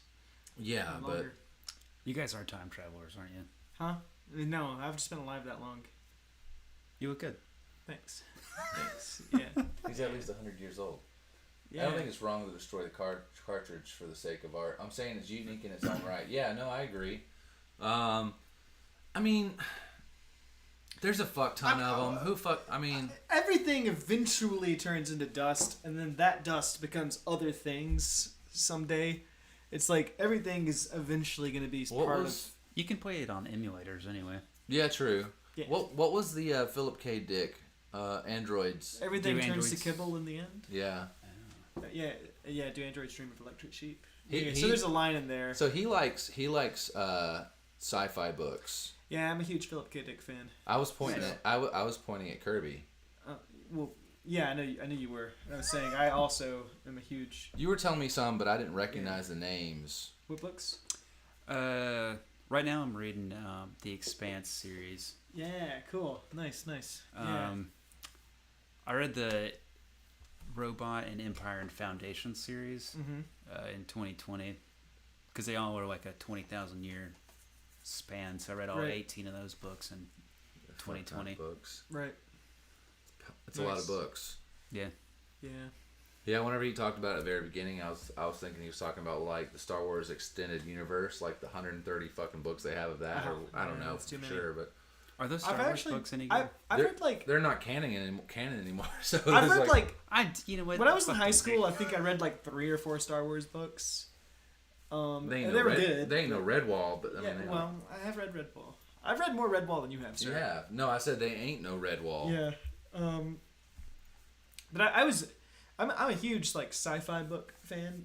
I mean, kind of, I guess. I'm a huge. I like the kind of. so my thing with sci-fi books is like they're usually very creative. It's like the kind of stuff it's like really draws you in and makes you think about Creation like is it destruction. makes you think about like the way you perceive the world, I guess, and that's what draws me into that. But one of the things that's a very common element in sci-fi books that doesn't necessarily draw me in is like stuff like space travel and things like that, which I like, but that's not why I read those kinds of books. It's like the other elements in it. Gotcha. It's it's like the psychology and the science and Right. Yeah. So, Taylor said, creation is destruction. Yeah, that's true. Mm-hmm. Nate says, the Rubaiyat of Omar Khayyam. I don't know. It's a book. Yeah. Sci-fi? I don't know that one. I don't know. I think I have a copy though. I think I have a copy. Yeah, Jake had, his bookshelves were just books for a long time when I went to Jake's old house. Dude, I have a problem where I just buy things that I'll never read. Hang on. I do that too. I was like that with video games for a long time. I would just buy them because I'm like, it'll probably be worth something someday. Yeah. So I do have this. Yeah. So because I got really into like old like Stoicism stuff. So it's like, So the astronomer poet of Persia. Yeah. Jake and I stayed up last night watching Love, Death, and Robots. Oh my god, it's so good. Yeah. What is that? Oh, it's great. It's like all of 10-minute episodes. Oh, his bookshelves are just books. How dare he? Yeah. Harry Potter. So my thing is like I'll get excited about the idea of a book and I buy it thinking I'm gonna one day read this, and then like my problem is by the time I get around to reading one book, you've already added four more. I've bought 10. And so, I probably have 200 or 300 books in my bedroom, just like piled almost like midway to the ceiling now. And I've read a quarter of them. And I mean, I do a lot of reading. I mean, I'll probably, one of the things that I've been doing at my day job, the beauty of my day job is it's physically involved, but it's not mentally involved. So I can just listen to podcasts the entire time I'm there. The whole time, or audiobooks, right? And so what I've started doing is like I'll buy a book, and I'll buy the corresponding audiobook. Paying for it twice? Well, so on Audible, I it's like basically free. So I pay a monthly subscription, and I get like free books every month. So I do Audible. Yeah, I like it. Yeah, and so like I'll go through like 3 books a month probably over there, but Do you prefer the audiobook to the actual book? Well, I prefer the actual book. Depends on the narrator. Sometimes the narrator's really good. Yeah, true. But the thing is, it's like if I have the audiobook, I'll go through like 3 or 4 chapters at work or something, and then I'll switch to like music for the rest of the day. But then like I'll be kind of into it and thinking about it, and I'll get home, and then I switch to I'll pick up the physical book and start at like the 5th chapter, and interesting. And so I've gotten to where I'm like reading both the physical and the audiobook to complete a book lately. That's kind of bizarre. Well, you only have it is. so much time, Well, it's like I'll get really into the book, I guess, at work, and then but I can't just sit there and read a book because I need my hands. But when I get home, I'm still thinking about the book, and I want to, I want to go on with it or whatever. But I take it off the shelf instead, and I'll read maybe 100 pages before I go to bed, a lot of nights. But I have kind of always been a reader, so I prefer it more than the audiobook. But I love to talk trash about audiobooks, but I don't really mean it. Well, I make fun of my coworkers because they don't ever actually hold the book. It's like I understand. I mean, yeah, I get that. Audiobooks are they're great, but they're not cool. It's like. Are they easier? Well, so the one thing I know about audiobooks is it's easy to, for me, when I first got into them, it was really easy to get distracted and then just like realize like, oh, I haven't paid attention for 5 minutes, and it's like if you're reading it in book format, I can not pay attention for a few minutes and realize I need to go back a page, or I need to reread this last paragraph twice, or something. That happens with me a book. That happens with me. I mean, sometimes I need to read something 3 times before I really grasp it. In audiobooks, you can't exactly do that. So it's been good for my focus in that like after a few hundred hours of audiobooks, I'm good at like just focusing on it and I've noticed that I'm not really having to like listen to stuff over to understand what's going on. Interesting. So it's a new skill. Yeah, so I'm just like I am focusing on it better, but I still prefer the physical book. And that like one of the the best way I can relax when I get home is is get home, take a shower, change into like a bathrobe, light a candle, and sit in my bedroom and read a book by candlelight. And it's just like 100 pages like that is that's how I like to relax when I have free time. One of the ways, but I like a lot of things, but that's like one of my favorite things. But the beauty of the audiobooks, especially like on Audible, is like they're the it's like the chapters break the same way they do in the physical book. So I can read until chapter 5 or listen until chapter 5 and then read chapter 6 And actually switch over. Yeah, without having to search for my place. Gotcha. And again, I've drawn us into another massive tangent, but that happens. Can we crack this beer open? Yeah, let's crack it open, man. Are we going to the Instagram? Are we going to the gram? I was pulling it up. Ooh. All right. Oh, I didn't even read this. You want to read this? I just started. No, it's yours. It's your turn. Cali to the Valley, West Coast style IPA. That is actually one of the Caesar Selects beers sent all the way from California. Goldwater Brewing Co. Nice. Where's that in California? Carlsbad. Carlsbad. Where's that in California? It's in the center. South. Sorry. I just made that up. I was thinking Carlsbad was like close to Death Valley. There's Is that like a valley girl? Kind of by Death Valley?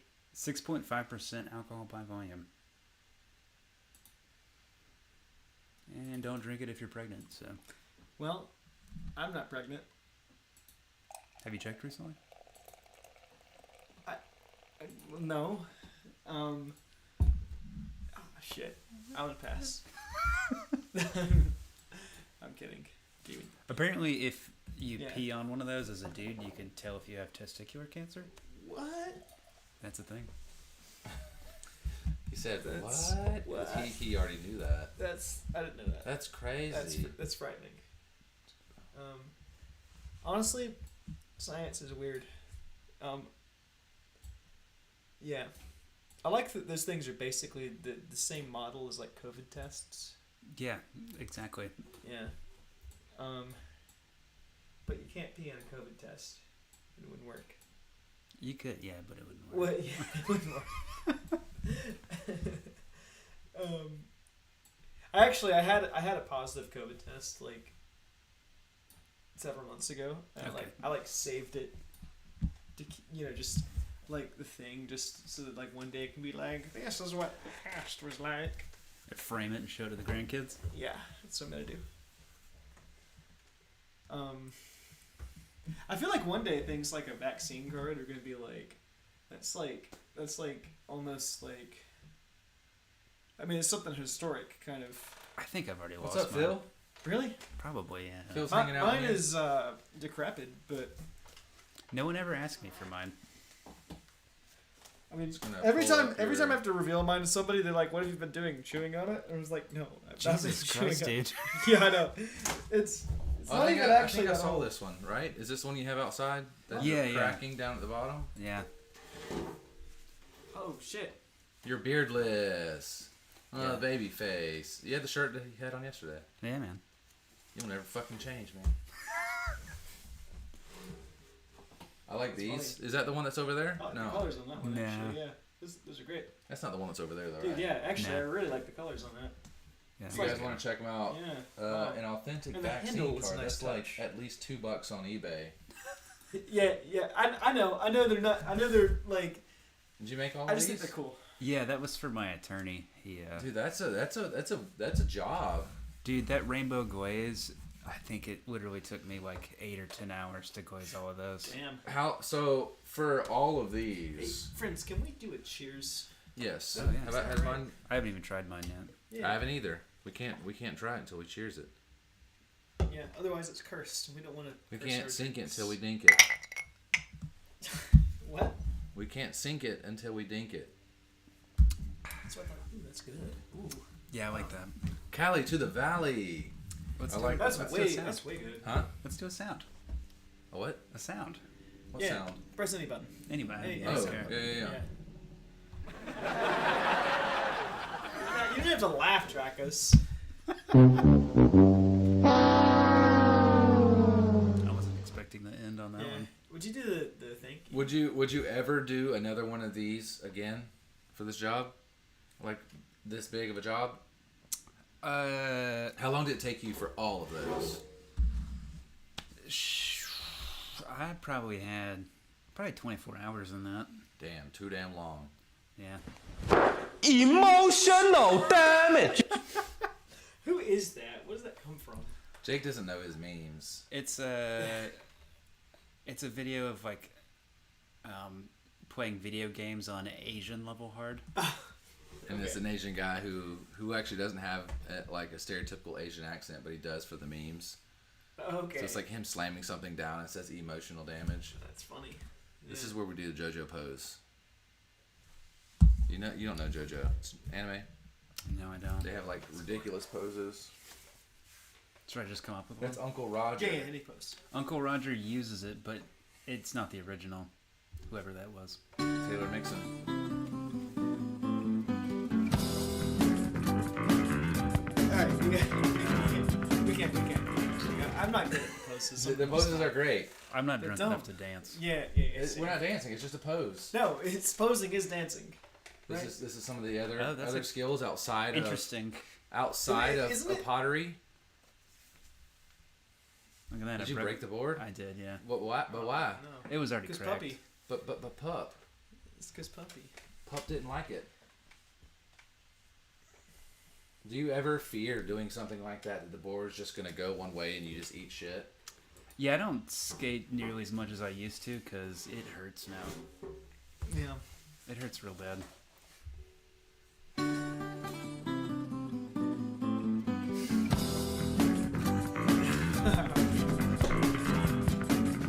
So good.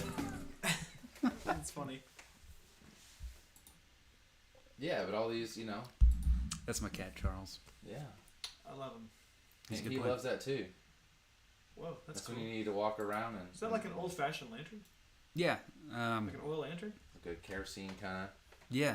There's just a pot I made it, and then you make a little thing and put a wick in it, and I put citronella. Wait, what in is there on too. his? That's great. Does he have a leash? He wears a harness. Yeah. Harness? You walk him? We used to before I moved into my new house, and now he's just an inside cat. This is another one of the. This one's a drippy boy. Oh yeah. I like that you left all of this down here. You didn't like chop it off and like clean it up. You just like left it. I like it. It makes it look like it's literally like Stuck to it. overflowing, and somebody's like, "Oh my god!" And they're like, "Oh shit, it's already like that." Never mind. Oh, okay, all right. People Double love ramen those. bowl. Nice. Yeah, people love that's, those ramen that's actually, bowls. That's actually really cool. They sell like hotcakes. Yeah, dude, I bet. Yeah. So if you guys want to check them out, Ooh, man, I can. right up here. I don't know if you Kerby into Wilkes. woodworking at all. A little bit. A little bit, yeah, dude. So I made a chopstick maker for a friend a while back. Oh, nice. It's like the same kind they use in Japan. Like so I studied woodworking in Japan for a little bit, Cool. and like they had these little things. It's like basically a jig that's like you put the wood in, right? And you take a hand like a hand plane, and you just like, do one sweep. You flip it, you do one more, flip it, do one more, flip it, and do one more. And then you have a perfect chopstick. Cool. I made out of like any material. And it's like they're way cool and easy to make. That's a great idea.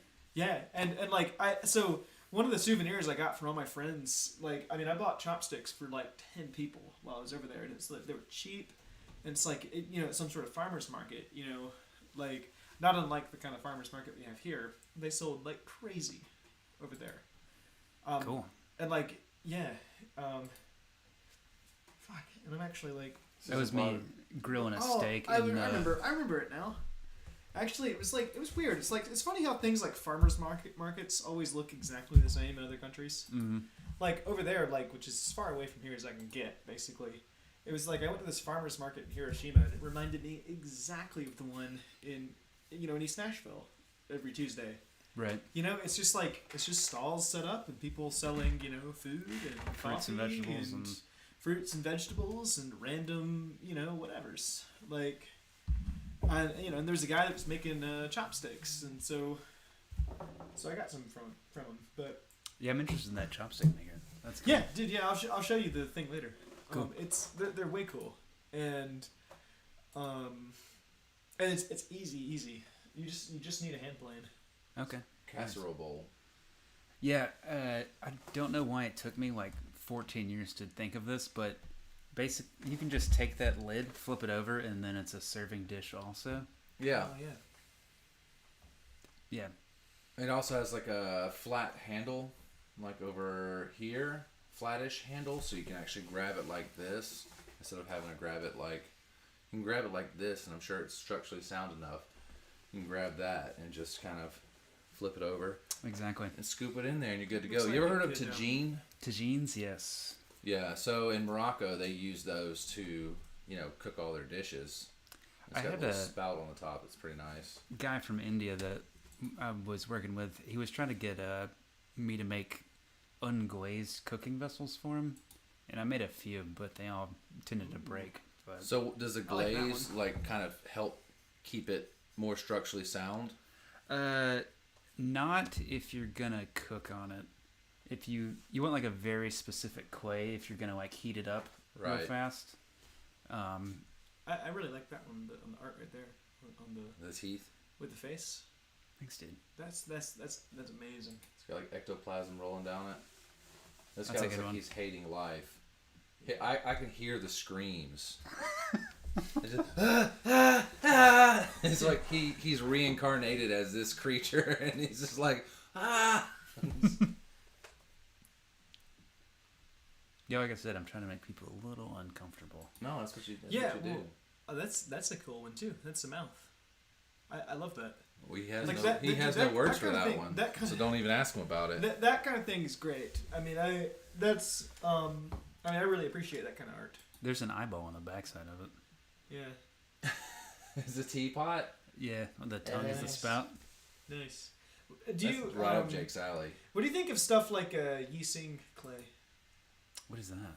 Oh, so it's like this Chinese thing that they go on about, and it's like I don't know the validity of it, but it's made from a specific type of clay, and the idea with it is that you brew tea in it continually, and it develops a patina that like improves the taste of the tea. Oh, interesting. It's like using cast iron, and eventually the oils and everything soaks into it and kind no, of. it's like that to an extreme kind of. It's they're cool. It's just like metalworking along with. No, it's No, clay. Oh no, that was just a wall hanging thing, and that was actually from a giant sculpture I did. It was actually a guy that had no head that was holding his head, and I sent it to a show in Las Vegas. And when they shipped it back, it broke into a bunch of pieces.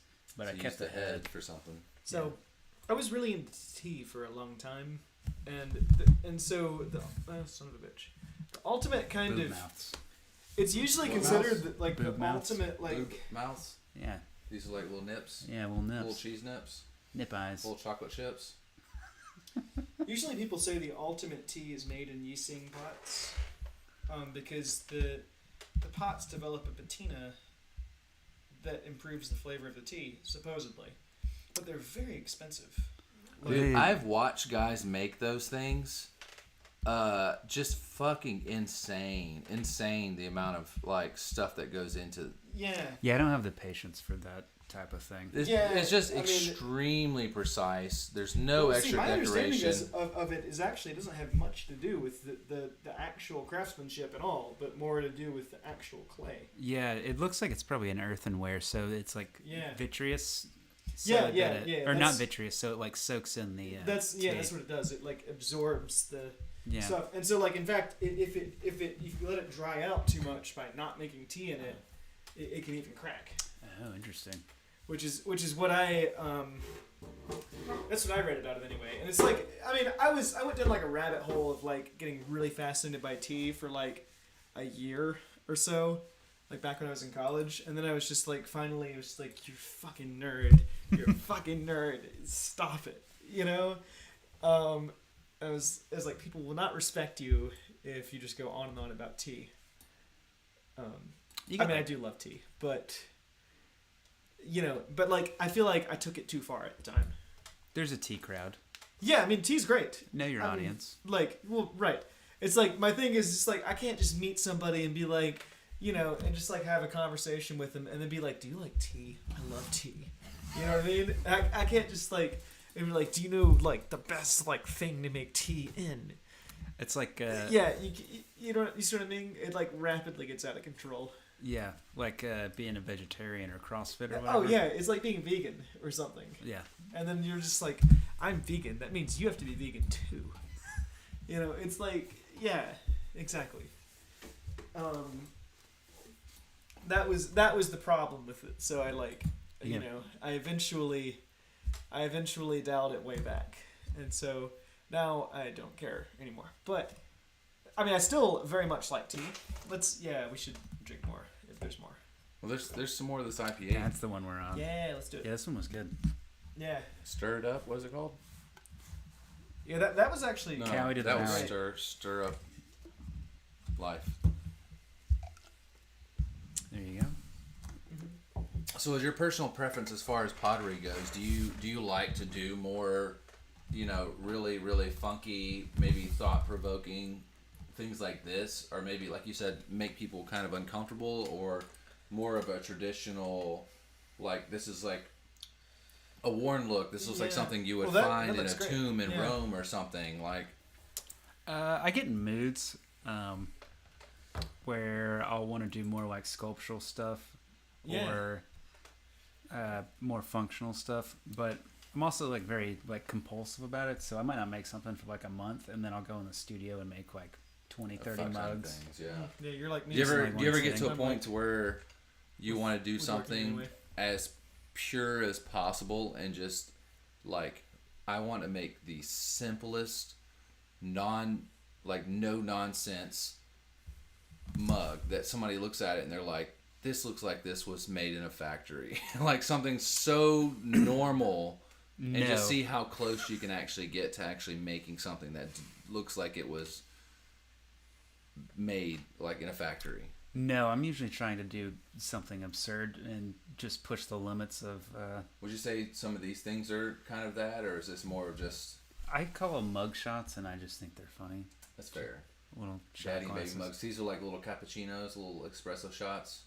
Yeah. This is like a regular style size mug, right? This would hold at least one espresso.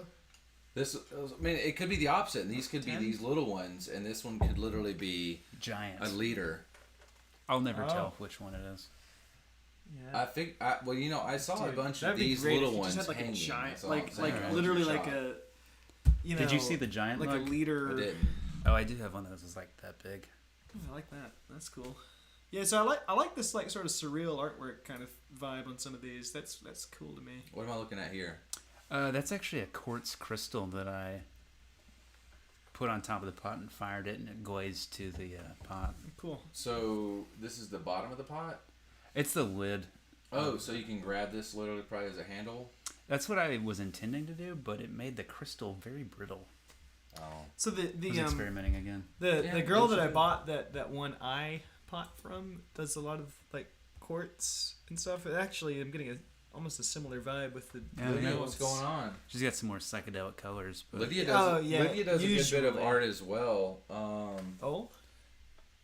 Yeah, so Lydia, I actually, we had, mutual friends, and if this is the name, the last name doesn't, but the small picture looks right.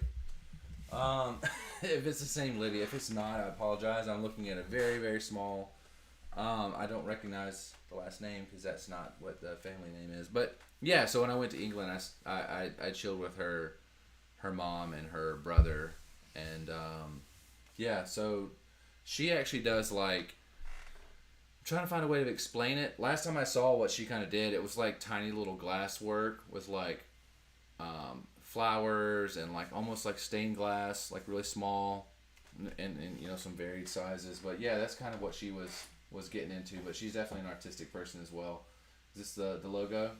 Yeah, that was the logo. I was doing the Nashville Farmers Market for a minute, and I was trying to be more professional. Gotcha. At that point, I had business cards. I stamped. So you're working the bottom of the K into the W. Yeah. I like that. Jet black on the bottom. Yeah, this looked like classy. Thank you. I those are. I think the jet black kind of like makes it like almost like fancy. Mm-hmm.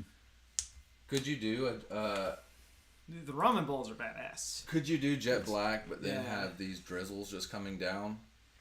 Yeah, I could probably like do the whole thing just jet black and just have just like this top rim of a color and just have like just drizzles coming down. Yeah, I mean, or just do all black, right? Some of that going on right there. Yeah. Could you just do all black? Sure. Or is that an expensive color? Or technique, maybe, I don't know, chemical that goes into it to make it like that. I get to glaze for free because of my job, so Oh, that's great. doesn't matter to me. That's fair. Yeah. Give me the best of the best. It's more of the ramen bowls. Yeah, that's an awesome idea with the little chopstick holder. I mean, that's cool. I will say I did not invent it. Well, I mean, Doesn't matter. everything's been made before. That's true. We don't theory, have any right? unique ideas. This Except looks like that's like a the unique dad idea. from Bob's Burgers, like 2 steps away from. It looks like a cartoon or It says the eyes move. Yeah, I made I wrapped them in toilet paper when I made it, so there was like a little extra room. So the toilet paper burned up and the eyes remained. Mm-hmm. They like wiggle around. That's wild. So you can shake it and the eyes are kind of. Mm-hmm. What'd you end up doing with that one? Sitting in your house somewhere? Probably gave it to my mom. Does she get all of your like crazy stuff? People come to her house and they're like, Jesus Christ, Karen, what is this? My son made it. Okay, I love it. No, my parents actually hustle a lot of pots for me. I give them mugs and then they sell them. They run an underground pot. Love it. They sell like half They of my sell pot. pots, honestly. They sell what? They sell like half of my pottery, honestly. They're Oh, both, pottery. well, my mom just retired. My dad's about to retire, but they're teachers in Georgia. So they know like a million people. Right. I like this vibe. This is super simplistic. Yeah, that's good. Super simplistic. I dig it. I do still have that one. What so this top right here, you know, like the rest of this is all like black and blue, and this kind of has this like cork kind of. That's just the raw clay. That teapot's actually an oval too. Right. So it's What's up, Alicia? She back? Let's continue. Hey. Sorry. so I like to fire the lids on top of the pots, but if there's glaze on it, the glaze will melt together and stick. So you have to leave an unglazed rim. Gotcha. So would the fix for that be like to fire them separately, to where it would be like one complete part and you wouldn't have this, or is this part of the aesthetic? You would still have it. None of these pots really make any sense, but like every piece of pottery is unglazed on the bottom because it'll stick to the shelf. Because the That's glaze is fair. like glue when it gets really hot. Yeah. I still like the ashtrays. That's a thing. It's untapped market right there, sir. That's cool. I mean, Cigarettes are coming back. no, so like my friend that did like Airplanes are eventually going to allow you to have cigarettes on. It's going to actually be, there's going to be a dude. blanket, So- there's going to be a sleeping mask, 2 cigarettes. Yeah, That's so cigarettes is like a whole style. I mean, it's like so one of the craziest things about Japan to me is These that it's attached. illegal to smoke outside, but it's legal to smoke inside. The Japanese have like way lower rates of lung cancer too. Yeah, I don't know. So in Tokyo, Hey. you can't smoke on the streets outside at all. They have designated smoking areas, which are like little boxes that are like 10 feet wide, and they're crowded with people. And like that's the only place you can smoke People outside. walk out and the just smoke comes out of it. It's like a hot box. It really is the only place you can smoke outside. But every restaurant You can and smoke every coffee shop has a smoking section. Interesting. Isn't that bizarre? Well, Like, you I can feel smoke like inside, but not outside. maybe Jake's not old enough, but I feel like maybe we're old enough too. I remember restaurants I'm older than growing you. up, I'm way older than you. but you've lost all of those years as far as your memory goes. Yeah, I remember smoking sections. Yeah, So- I remember smoking there's sections. There's still restaurants I know about with smoking sections. I don't. Down. Well, yeah. Well, they have to. Well, not in Nashville. But It's not smoking sections, just the entire place is smoking. It's yeah, more yeah, like sure. grandfathered Yeah. in places that have been around for a long Oh yeah, time. so in Albany, I know one or two places that have separate smoking sections. Well, Charlie B's is closing, so that's not a They're thing. closing? They're closing. So I'm thinking about El Rancho. You can still smoke in El Rancho. Yeah, El Rancho has a side smoking room, which Nice. is it's It's a gone dinosaur. It's a part of culture that's just been eradicated. So And next yeah. to my house, like a block away in Nashville, is a grocery store, and underneath the grocery store is a bar that smoking is allowed. cool. Yeah. I just wonder if It's in Nashville? yeah. Where is this place? I want to go there just for shits and giggles.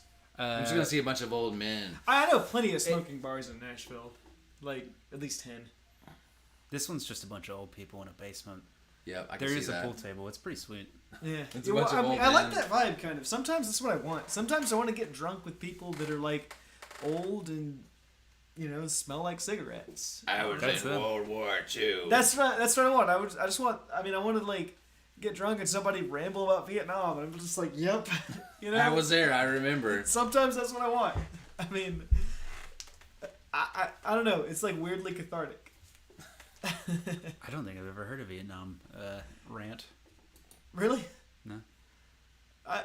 You look like a tall boy. Actually, Yeah, I gotta be about- honest. I don't think about 2 I feet don't 2 know feet that I've tall. heard a Vietnam rant. Really, I've heard a Korean War rant or two. I think Korea was a little chiller. Yeah, it probably. Yeah.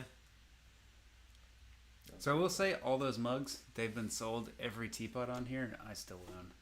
Really? Nobody, Teapots don't sell? nobody buys teapots. Well, there's not really like a big tea scene, I feel, in Nashville. I'm This guy. a tea guy. I mean, I'm kind of into them. I don't know. But I mean, I have like 10. I'm just gonna give you one so that We'll I can do a say I got tea- rid of one. We'll do a I tea will literally episode. buy it so that you can say you sold one. I will sell it to you for super cheap. How about that? We'll do a Done. tea I mean, episode. I'm happy to do it. We'll do a tea episode, and because we're gonna have guests on again, Yeah. like Spence, who doesn't drink beer, but he drinks coffee and tea. We'll have Yeah. tea episodes, and it'd be great to have a previous guest's Yeah, sure. product yeah. on, like I a mean, teapot, I maybe a I little love tea. tea. Like, do you have like little teacups that could go with them or anything, or any that are made? I could probably scrounge something up. Yeah, I mean, that said, I mean, I have a bunch of like the little teacup things. I mean, I did like I mean, I was really into it for a while. Actually, I have a hilarious story with the first teapot I ever got. Yeah. So you remember Jonah, right? Yes, Yeah.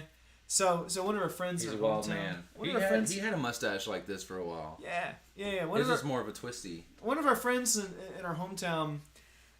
So anyway, he was like, Final twist. Yeah, It's a little too short. he had this girlfriend from Japan, right? And like she grew up in Japan, right? And like studied tea ceremony like in school and everything. And like they lived together for a while, right? And then they broke up and she moved back to Japan, and he was just like one day he was just like, "Hey, I broke up with so and so or whatever." And I was like, "Oh, yeah?" And he was like, "Yeah. And I know you're really into tea, so here's this here's our old teapot." And it was like, "What?" And he was like, "Yeah." So like she like learned like tea ceremony with this like in high school, and it's like, and has had it since she was like a kid, and it was just like, "I can't accept this. Please return it to her. This isn't okay." Do you still have it? Yeah, I still have it. And he was just like, "Nah, she's already went back to like fucking Japan." It's like, and I was just like, "What?" Is it like What- the what? wood box where you? No, it's like it's just cast iron. It's like this Okay. big. It like holds like 3 ounces. Oh yeah. It's tiny, and it's like a tiny little tea ceremony thing. And That was like my first week in Nashville. I saw that guy. but it was really funny to me that are he we just gonna kind of segue gifted back it to to me. pottery, or am I going too far? You're good. We can go back to the RV. Is this how you got here? Yeah, man. My RV actually broke down in Nashville. That's why you're here. Yeah. Really? Yeah. Wait, really? Yeah. Wow. I hit a pothole, and it on 24 as I was leaving town, and it threw a bunch of rust from the exhaust into the motor and blew 2 cylinders. Oh man. So I could like putter around town, but couldn't actually drive anywhere. So you never originally decided to go to Nashville? I was just stopping in to see a friend. I was trying to go. That's how they get you. Yeah. Some years later. Yeah, I was trying to go to Jackson Hole to visit my sister. Wow. But the engine was shot on it, so I just got an apartment at Music Shitty Flats. Nice. Music Shitty Flats. Music But Shitty you were already Flats. established. Yeah. We've all stayed there several nights at least. I mean, I've stayed there for over a year, but you stayed there a few nights. Yeah, every time I came to Nashville. Yeah, so we've all been there. I did 2 years hard time. Yeah. Wow. Hard time. So, moving to Nashville from Yeah. North Georgia, I guess Northeast Georgia, I guess. Sure. So, you're in Nashville. You've been doing pottery since 2005. How did you work out to get acclimated in Nashville with the pottery scene? So I worked at Home Depot for like a year, which sucked, but we don't need to get into that. But you get all these nice tools. There's so, like, They give anything, you 0 discount. but you have access to it. You know where everything is, so it doesn't matter. You can be like, oh shit, I think I want to work on this project, and you just buy the shit. Yeah, they You don't. have Well, money. we don't need to get into it. Anyways, right. But I'm not trying to trash talk Home Depot too much. But yeah, no, I ended up eventually getting a job at the Quaywaty campus right down the road. I got a studio for a while. They hired me, and everything's been going great since then. So did you just reach out to them, say, hey, this is what I do, this is what I've been doing before, I'd like to work here, or did you work there with the premise of eventually doing your own work there as well? They have this shed pretty much that it's like $25 a month, and you can just throw on wheels in there. Yeah. And I was in there for probably like 8 or 9 months, and the guy whose job I have now quit, and so I was their like first choice to hire. Nice. They already knew you. Yeah. So yeah, I got the job that way. Nice. Well, all right. Betsy, your mom's on here. Oh, what up? She's checking it out, seeing what her Jakey boy's getting into. Yeah. Is this one of the mugs that you wanted? So I see no evil, hear no evil, speak no evil. Hey guys, I'm gonna open a beer. I think we should. Yeah, I think we should. Whose choice is it now? You pick. I'll pick. You No, can either do the I picked hazy, that one. or you can do the other one from the Let's just open that one. short Cox Avenue. The one. That's Let's in do the one. Asheville. Yeah. What am I looking we're at? on this one. It's like a little. We're gonna go mosaic. All right. So we have blah blah blah blah. It's funny, mosaic, because of mosaic's basically like tons and tons of like little tiles, like little ceramic tiles, Shards of I pottery. don't get it. basically creating a large artistic piece. I Alicia thought and I, mosaic meant beer.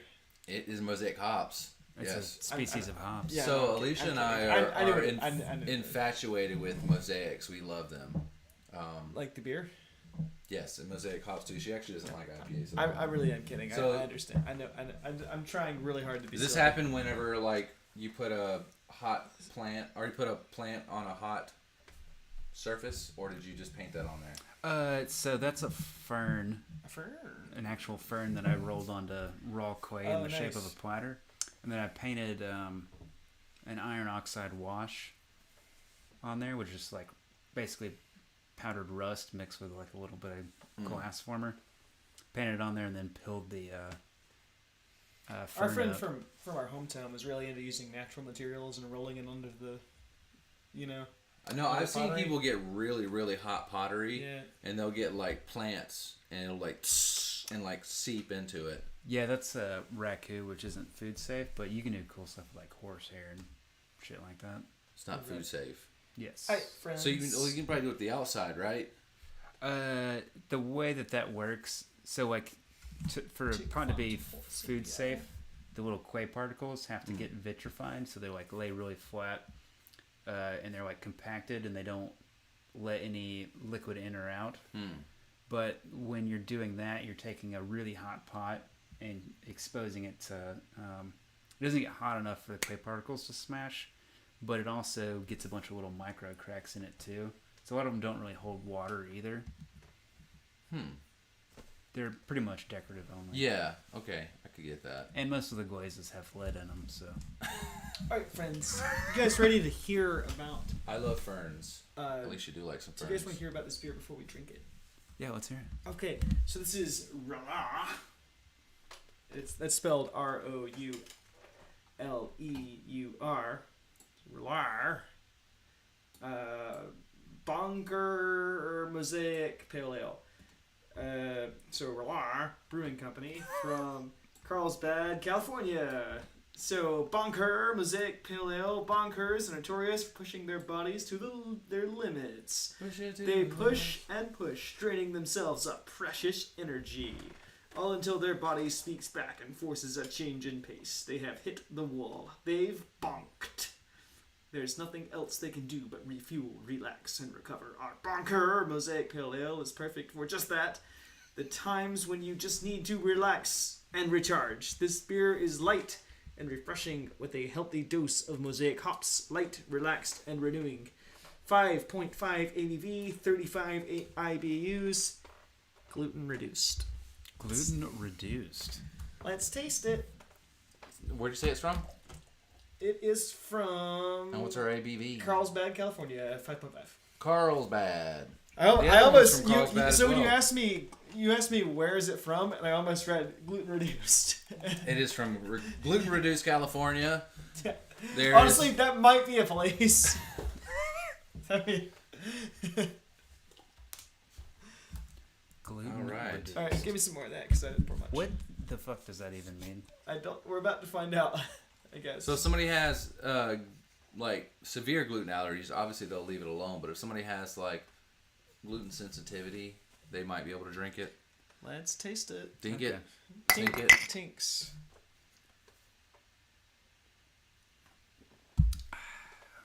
It's Mosaic. Yeah, it's very light though. Very light. I think I like the other IPA better. Yeah, I like the other one more for sure.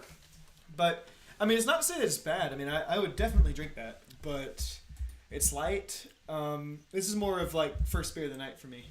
It's a little more citrusy, right? Yeah, it's citrusy. It's What are we doing? I get a little bit of that bready taste. That Nice. was me firing a flare gun into a But what is copper mine. why'd you bring out Howdy from Toy Story? It's just a Waldo. It is How, is his Waldo. name Howdy? I don't know, it's just It's having fun. Woody. Oh, where's Waldo? It is. It's not Howdy. It's He Woody. says Howdy. Fuck Yeah, off. I say Howdy. Big pot. Big pot. Mm-hmm. He says I got a big one. We're going back, man. We're going back. We're going back far. There's that? titties right there. There's titties right there. This is a PG-17 show. We're about at the beginning. Huh? We're Oh, that almost one's at the nice. beginning That of my one's Instagram. cool. That one looks like a fairy chalice. This actually looks like one that you would see in Indiana Jones when they're like choose the Holy yeah, Grail. he's just like he's like got the bag of sand and he's like trying to remove it from the thing and like quickly put the bag of sand no, on that's there. totally different. Is it? That's the wrong Yes. one. Fine. All right, fine. I got the wrong movie. Whatever. That is the wrong one. But it's still Indiana Jones, so you're not. Yeah, that's what I'm saying. I love Indiana Right, Jones. right. Serious. Okay. I'll take it. As long as Harrison Ford was involved, I'm fine. Yes. Yeah. So the Holy Grail. This looks like it would. Dude, so you're not gonna believe this, man. The other night we were cleaning out the bar. Where are your legs? Like we That were was weird. a Where few. are your legs, sir? Brandon, so like 2 weeks ago, me and like two of my bartender friends, we were like cleaning out the bar. It was like we were doing kind of like a deep clean sort of thing, and we like Sounds moved kinky. we moved like a bunch of glasses out of the back, and we found the Holy Grail, and it had just been like in the back of our bar, like this whole time. Like we moved all the glasses, and we're like, there it is. That's the Holy Grail. What the fuck is it doing here? Did you drink from it? No, it was surprising. Missed opportunity, sir. Was it Monty Python? Was that Holy Grail? This is the. I do love that movie. this technique, correct? Yes, that is chattering. I'm sorry. I'm just very silly. chattering, like cats do when they see flies on the wall. Yeah, chattering. Like Kathy's. So as you're like holding it and it just kind of like, it's just bouncing. Yeah.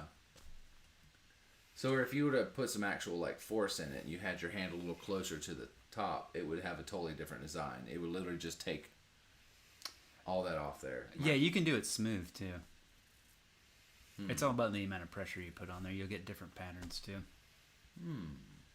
I like the videos. Should probably do more of them. Oh. I love it. Why? I probably had a crack in it. Is that gratifying? Yeah. There's something nice to breaking one. Have you ever seen? You could do whole videos. Brandon, so I have a video. That. I have a video that I don't think you've seen. It was like me and my guitar. The guy that I was working with guitars with for a while. We had like 8 guitars. We had spent like 6 months working on it that we had decided were just trash, and we made a bonfire of guitar bodies. It's fucking nuts. That sounds cathartic. Yeah, no, it was like we were just like, there they go, and because like we were like, they all had like flaws in them that like, it was like, so I was the apprentice to this guy for a while, and it was like, you know, we would get like, I mean, we'd always be building like 6 or 7 things, you know, and then like at least one of those things was always just, there was something wrong with it. It was like by the time we got to the end of it, we were just like, you know, we don't want it out there in the world because it's not perfect, I guess. Yeah, I got that. And we were kind of, I think maybe guitar building is a bit of a perfectionist community. I think that any pottery probably is too. He saw my shelf of bad pots. Yeah, he was talking so much shit about them. Well, yeah, that's what I mean. It's like I've never built anything that I'm 100% satisfied with. I was like, these all look great. You know? Yeah, I mean, it's always a constant. Like, I'm super satisfied with these. Yeah, they're great. But then I decided that I'm going to try to work on something else completely different now. So. Well, as long as they have ashtrays on the bottom, you sold me. The ashtrays will stay. Just got to deepen the bottom of it, so it's actually like a. So when somebody you can ash several cigarettes there without any problem. When somebody gets done with their coffee, I'm trying to find another ashtray. This one got liquid in it. Somebody's like drinking their coffee and they're like, "That was a damn good coffee." They're like, "All right," and you put another button down here, which you already got one. It's your signal or it's your symbol. They put it like that, and they're like, "Have a cigarette with me," and they just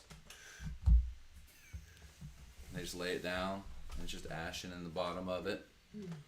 I should have been doing this in the 70s. And somebody comes by and they're like, "Holy shit, who did that?" If this was the 70s, you'd be rich. Yeah. I'm sure somebody's already made an ashtray coffee cup. Probably. But because I have to mention it, nobody recently is known for it.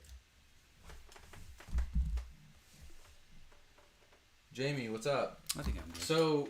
So from a potter's point of view, I know any trade of anybody that we interview, a lot of skills actually go into. It's not like there's just one skill that goes into this. Just as Jake doing guitar building, there's many skills that go into it. What are some other things that, because you know how to do this, you could transfer over to somewhat seamlessly or easier than a entry level? Like going to other arts? Or? Yeah, what are some other things that the skills that you've acquired from this will allow you to segue into that a little easier than... Oh, interesting question. Yeah. I mean, I feel like you build like a certain type of muscle control.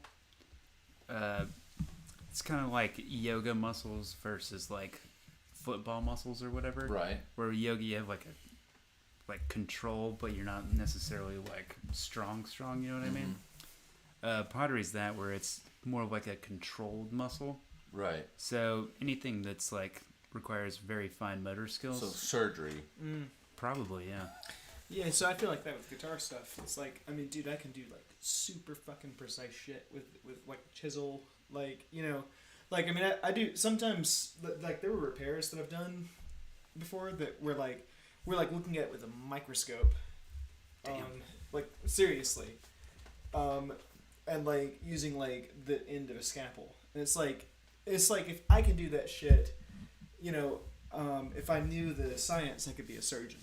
You know, sometimes like that's the kind of like prideful thought that I have sometimes. Like when I finish something that's like super crazy difficult, and I'm just like, you know, like anything that requires that sort of motor skill, I could probably do, if I learned the other stuff. You should go to med school. I don't want to. Yeah. I Sounds feel expensive, like and also I'm lazy. with any skill, I feel like it's a multifaceted kind of, you know, with art, it's multifaceted. Obviously. So there's so much that goes into it that if you went into something else, you would have a leg up on somebody else who just equally went into it at the same time. I mean, to be fair, to say you have the motor skills of a surgeon versus to say you have the skills of a surgeon are vastly different things. Right, of That's course. true. I mean, it's like you know, if I told somebody I had the motor skills of a surgeon and they were just like, oh my god, is there anybody here that can, you know, repair this body? I would be like, that's not me. I mean, I would. I mean, it's like I could probably like I think I have the finesse of somebody that does that kind of work. But the knowledge is not there. That is what they spend. So I mean, you know, the motor skills are learnable with anybody that puts in the muscle, the time it takes to get the muscle memory. Right. Anybody can learn that, but the actual knowledge of it is the difficulty with that kind of trade. I think. I mean, when I look at this image here, it makes me think of. Have you guys seen? Cool. Disney's Hercules. Yeah. It's been a minute, but yeah. Yeah, just like just the rows of like Roman pots. There's this seller, this guy who does the voice on Seinfeld. Dude, have you ever been to? What's his name? The fat one. He's always like. I don't know. Newman or George? Yeah, Newman. Yeah, the guy Newman's voice. He is a ceramics dealer, and his whole shop ends up getting destroyed by Hercules. That is what that reminds me of. Wayne Newton? Man, is that guy's name? Dude, have you ever been to... Oh, Wayne Newton does. He's a singer. Brandon, have you ever been to the Louvre? So they have like this... The Roman pottery section of the Louvre is amazing. It's just like you know, it's just like a mile of just like you can like look and just like it's like... I mean, it's like looking into the distance and the building is that big and it's like just rows of just Roman pottery. That's just so cool. And it's like, it looks just like out of the Hercules movie. Like, you know, where it's like all the black pots with like the golden figures on them, like painted on it. It looks exactly like that. And it was, I love like history. That's like, I mean, so I like art and I like museums, but the thing that draws me to museums is history way more than art. The Great Emu War. Yeah. The Australian one? Yeah. Brandon brings this up all the time. He loves that. He loves the Great Emu War. I do too, because it's hilarious. The Emus won every time. That's a I know, really bad it's loss great. for Australia. Emus won every time. I know. It's because Australians are incompetent, apparently. They were the criminals. Back to your question, True. Patience. Patience. Pottery is a very slow thing. Right. So you make the pot, you have to let it dry, then you can put the handle on it. Right. You have to let it dry, and then you fire it. And then you glaze it, and then you fire it again, and then you don't like your results, and then you start back at the beginning and do it all over again. I mean, the same thing, I guess. Patience could go into any other thing, any other art. So if you went in fresh to actually like painting, painting on a canvas and like learning how to do like landscapes, like you're not going to go in there and right off the rip be fucking Van Gogh or you're not going to be super awesome at it, but just having the patience and, okay, I need to do this layer and then we need to let this dry and then I throw this in here and then I let this dry and then eventually, you have the patience that that eventually it's going to come into fruition. Right, yes. Or that would translate into guitar building or any other art. So, a weird question. How do you feel that pottery making or the skill pottery, is that what you would call it? Pottery? What the skill of? Potterizing? Being a potter? Yes. The act of being a potter? Yes. How do you feel like it's been represented in media So movies like Ghost. I've never seen Ghost. Oh God. I refuse to watch it. Because of the pottery? Or you just hate Patrick Swayze that much? I like Swayze. I got no beef with Swayze. I like, isn't Whoopi Goldberg in that too? Yeah. I like Whoopi Goldberg. What's your beef? Is it the pottery? I guess it just seems really cheesy. I'm not really into romance, I'll be honest. It's not about the romance, man. That movie gave me nightmares as a kid. Well, that doesn't sound good either. Well, you're a kid. You're a kid, and, whenever Patrick Swayze is a ghost, and he's going around trying to convince his woman that he's still there, and that the guy that she's currently dating, which used to be his best friend, is a real piece of shit, and he's actually the one that got him murdered. And he's going through all these ways to try to tell her. But then when the demons come and pull his soul to hell, as a kid, it scared the fuck out of me. That happened to me. It happens to the best of us, Jake. But it's literally like this. I didn't know it got that spicy. It's this Spicy. guttural kind of inward breathing that you would hear on the was it Ringu? The Ring? That got that kind of breathing. Yes, we're getting to it, Jake. Thank you. But there's a part where it's the guy's like, what is that sound? And you hear this breathing, and then you see what shadows, their car shadows, all the shadows, they start to like manifest these creatures that come out of it. And as a kid, I was like, oh my god, I'm fucking blocking this shit. I watched it as an adult, and I'm still like, it's kind of creepy. Yeah. It's just a screaming and moaning and inward breathing. It's like, as a kid, I was like, everything was good up until this point. He goes to this homeless man and learns how to be a ghost and move shit. He's like, he learns how to do that. A homeless cool. guy teaches him? Yeah, it's his Obi-Wan. It's his Yoda. Love it. He finds him. And then, it's like a guy who died on the train, and he kind of just hangs out on the train. Does he get hit by a train? I'm guessing that's how he died. But it's a homeless guy who just hangs out there. Well, he's a homeless ghost. What way to really dig it in deep, right? Every ghost is homeless, though, right? No. Oh, no, shit. there's a ghost in here. Oh, He shit. hangs out. Why is your chest so fucking hollow, Jake? Huh? It's because I'm a ghost. The last time you did that, I heard it over here. It was like the war drums of a Native American. Well, it's because I'm literally a ghost. Let me see. Dude, I've been. Jesus Christ. Yeah, it's because I'm a ghost. What part are you hitting? The sternum? I don't know. I'm just hollow. He has no heart. Do you still have your xiphoid process? I'm not sure. You know what that is? No. The little bone on the tip of your sternum? It's like a really soft. It's like cartilage. You can not. Here, feel that. See if you can feel that. Is it like a bone that sticks out? Yeah. Like that's on the end. No, I don't have that. Yeah, I still got mine. It's weird. What does that do? What's its Nothing. function? Does every once in a while it pops out like an alien? Everybody I has tell. one, and most people lose them. I just still randomly. It's an have mine. evolutionary thing. They just break off, and then your body dissolves them. Yours didn't. But I noticed that you're representing the pottery shirt. Yeah. Is this a company?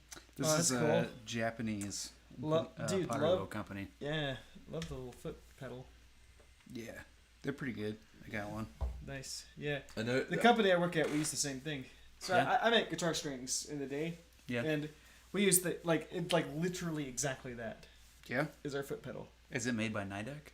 I'm not sure, but Sure it looks exactly like that. It looks like I recognize it from the shape of The foot pedal? the shape of it. So I've seen in videos where they wedge their elbow in to their side when they're doing pottery. I don't know what that's about. That's a brace. That's usually for people that sit down and throw. Yeah. I stand. But you need something to brace yourself against. But since I stand, I use the edge of the wheel. There's a little splash pan, and then I'd still wedge it in, but just on my ribs, not into Because my if hip. not, it'll kind of put your hand back. Yeah, you kind of want to be like a brick wall, because the clay will move you if you don't move the clay. So. Well. It's not what it It's not a sound effect. It sounds like some I don't know, like some like sort of like Chinese saying, you know, like the clay will move you and right with the clay. Yeah, exactly. It sounds like mythical.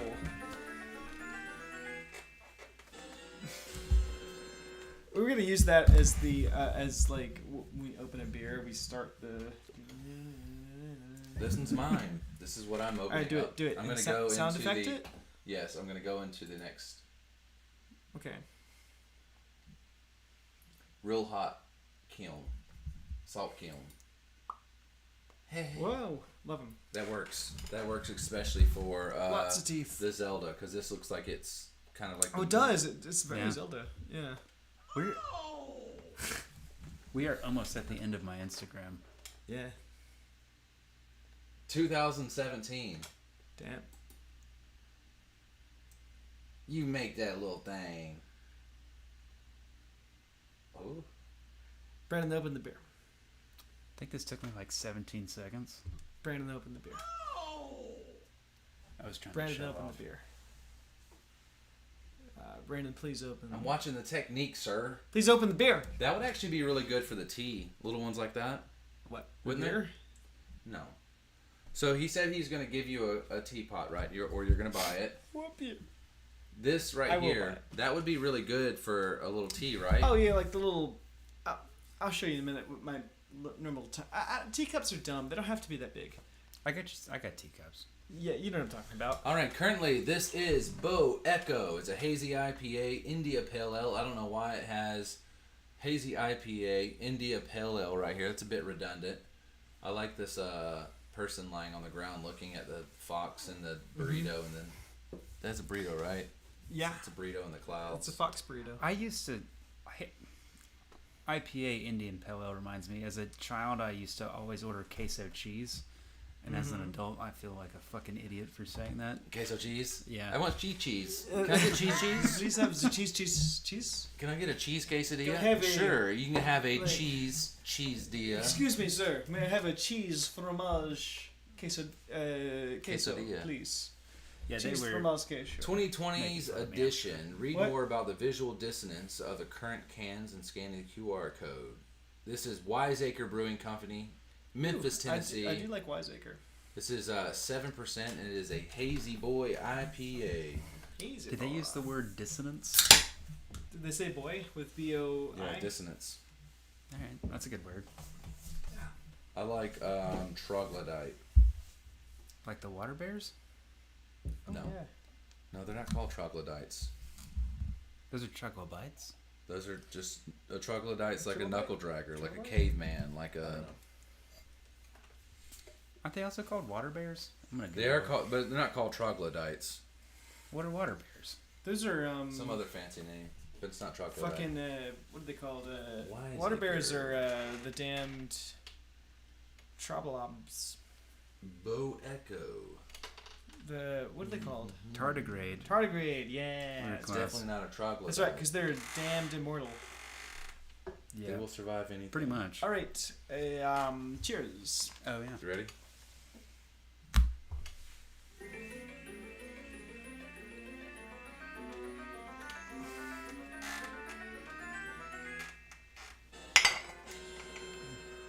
All right. Love it.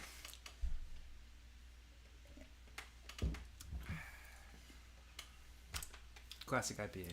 It's great. It's a hazy. I Yeah, honestly, it's very classic. Yeah. I honestly think the first of I the like hazies, the first of the hazies more. that yeah. was the best. These I are agree. these are very very basic. this Honestly, is tomorrow like- I will not remember this. So this I would not know if it Because was. you're drunk, or just because it's I'm definitely not drunk, but just standard IPA? yeah, it's just it doesn't stand out. This There's- is very standard. Like I would say, like if you told me this was a Bell's or a Founders, I'd be like, well. Wow, they really just were trying You know? to get really Did basic you with just it. you throw Two Hearted Ale under the bus right now? I fucking love Two Hearted. I love it. It's so classic. It's one of my favorites. It's one of my favorites. Yeah. So I mean, I went to school in Michigan, but it's like, I mean, it's so. But the thing is Two Hearted is so good because it's very classic, The title and is just it's yes. like they don't, they don't. It doesn't like. It's not like trying to be fancy or anything. It's just, it's a really damn good IPA. Yeah. And that's what I'm saying, is I think this is kind of in that category of being very classic. It's old school, like, you know, the kind of IPA you'd get 10 years ago. Yeah, nothing fancy. It's just a good. Right, because like it's now, it's like now, IPA. like in 2022, IPAs are always hazy or infused with something, and The pants. Those are actually Dinosaur. fucking corduroy too. I do like What? corduroy. Those What? pants were sick. They were Levi 511s too. Shit. And I like that we're looking at a picture from 2016, and even this 2016 picture says back in the day. Yeah, that was a long Damn. time ago. I like the mountains though. Where are we at? Colorado? Dude, that's actually whatever town South Park is based off of. What? In Colorado, but it was that town. Damn. With dinosaur. Yeah. God damn it. Okay, we've escalated from pottery. I There's a lot going on here. So I got a mullet haircut for my driver's license. You're one trying to time. get another mullet. I was right? talking about it, yeah. Why not? So Mullets are back. They're Reed back. Greer, that guy, got a T-shirt made out of it, and then I just made it into some weird meme format. I was What's also this? trying to do a Oh, corn that's dog. the background. Yeah, I was trying to do a corn dog meme page when I first started my Instagram, but I deleted most of that. Is it octopus? Yeah. I fuck with it. Octopus. An octopus. Octopus. Octopus. I still do this thing where I will corn dog restaurants, where I post that just image of a corn dog on random restaurants on Google Maps. Love. You Love like when you show your picture and you rate your food, you put a corn dog on there. Yeah, that same Like, corn we don't dog. sell corn dogs. Can you That's make funny. Can you make a Cthulhu? You know Cthulhu? Do you know what the first chapter of that story is? Lovecraft? Yeah, it's No. the Horrors in Clay. Mm-hmm.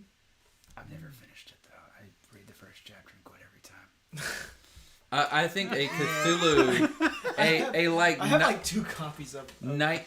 the like completed works of Lovecraft. You just give me one of them. You can have one. I mean, it's in my bedroom. You can have it. It's too long and I don't know enough of the words. My problem is it's like I read about 20 pages and I'm just like, I don't actually care, and then I throw it away and read something else. His diction was pretty out there too, though, right? Yeah, I mean he's like obviously good, but he's like Shakespeare good in that you stop caring even though you know it's good. And he was racist too. There's that. Yeah, oh yeah. So is Shakespeare. I guess I don't know. I don't know that Shakespeare talked about anybody but white people, so I'm not Racist. sure. I just Racist. assume he was probably Racist. maybe, I don't know. Maybe, I'm not They're sure. the only thing worth mentioning. I will only add them to my I don't know. plays. Yeah. I don't know why I gave Shakespeare a French accent, but whatever. Yeah, really. Well, I mean, actually, I feel like I've read like 3 things from Shakespeare, like all the way, like as an adult, like actually read them, I have read 0. and it was like, and I didn't really like it that much. I mean, I like little bits of Macbeth it, like. and Well, no, it's like little bits of it. It's just like sometimes it's just so damn quotable. Tale of Two Cities. That's it's not Shakespeare. Isn't that in Minnesota? Tale of Two Cities? Tale of Two Cities. No. St. Paul and Well, Broken Bones. okay, that is the Twin Cities, but Tale of Two Cities. but that's not no. Tale of Two Cities is what's his name? Tale Dixon. of Two Cities. It's I was making a Charles joke. Dickens. Charles Dickens. Ah, Yeah. What's the other one though? St. Paul and St. Paul and Minneapolis. That's the Twin Cities. Okay, Yeah. So close, but different places. I've never been. I don't know. It's all right. Yeah. No, Tale of Two Midsummer Cities Night's Dream. is actually great. So it's about like it's the French Revolution. It's about London and Paris during the French Revolution, and it's so good. I love that book, but Who was it that was in A Night in Paris? That we fucking loved? Blondie. No, the character. He was just like Hemingway. Hemingway. Hemingway. He was so fucking. Dude, I've been to like manifestation of so I've been masculinity. to. I'm not even like particularly obsessed with Hemingway. Are you about to talk him. about six-toed cats? What? No. No. He would just in the movie. He would just ask questions like, "Have you ever shot a lion as it's running towards you to kill you?" Well, yeah, he's like, have you ever shot a charging lion? He's like, no, I have. And it's just like, it was like his pickup God line damn. to this girl. Yeah, it's pretty great. No, but He did have a bunch of six-toed cats, though. did he? Yeah, They're known apparently as Hemingway cats, I think. Is it down him? in the Keys, all the cats have 6 toes because he had like a weird thing for them. That's weird. No, so I've been to the Hemingway house in the Keys. Yeah. And then I've eaten at the restaurant that he used to be a regular at in Spain, and I hung out at the bar he's been to a few times in Paris. And like I've been to like 5 Hemingway locations now. Weird. It's weird. It's not even Along like with a something restaurant that's inspired by Ernest Hemingway. Well, there is one here, but it's not like it's not even like on purpose. Honestly, it's just like I don't know. It's like so like it like in Paris, like the place was like Harry's New York Bar. It's like they invented the Bloody Mary. They invented the French 75. It's one of the most famous like classic cocktail bars in the world, right? Hemingway used to be really regular there. They have like photos of him on the wall. I didn't know that until I went there, and I was just like, "Oh, cool." And so like I went there because they invented the Bloody Mary, you know, and it's still in business. And so like I hung out there for a day or so. Do they make a good Bloody Mary? I didn't have it. You fucker. I really didn't have it. I just drank whiskey. But I mean, yeah, retrospectively, I probably should have drank one. but still. I went to the place that originated and created the Bloody Mary. I don't like Bloody Marys. I don't like also them. I a really place don't like that them. Hemingway went to regularly. Did No, you try but the so- Bloody Mary? Hell no, I didn't try the Bloody Mary. I drank whiskey. I don't like Bloody Marys much. It's like Fuck going to up. Prince's Hot Chicken and getting a sweet tea and leaving. Well, I've done that before. I really have. Is their sweet tea good? It's good, yeah. I like sweet tea. I do too. I don't drink it. We're from the South. Yeah, well, we're bred, so it's we're like, bred dude, to love if you- sweet tea. It's like, yeah, it's like in Georgia, like my dad makes fucking crazy good sweet tea. But like if I order sweet tea here, it's just depressing. Yeah, I don't. I only drink it in Georgia. It's like a rule for me. Yeah, it's a home thing for me. It's like it's weird, but I feel you 100% on that. It's like the only sweet tea I acknowledge is the sweet tea my dad makes, basically, or my mom. Shout out Betsy with that sweet tea. Yeah, Making it's good like ass sweet tea. so. It's like Cheers, Betsy. cheers. Cheers to Betsy and her sweet The tea. thing is, it's like She makes the best I mean, sweet tea. only, Betsy, known for her my sweet parents- tea. It only says my that on her parents make- gravestone. Only my parents make good sweet tea. That's it. And it's like I can't find it anywhere else that I like. And it's probably just me being irrational and weird.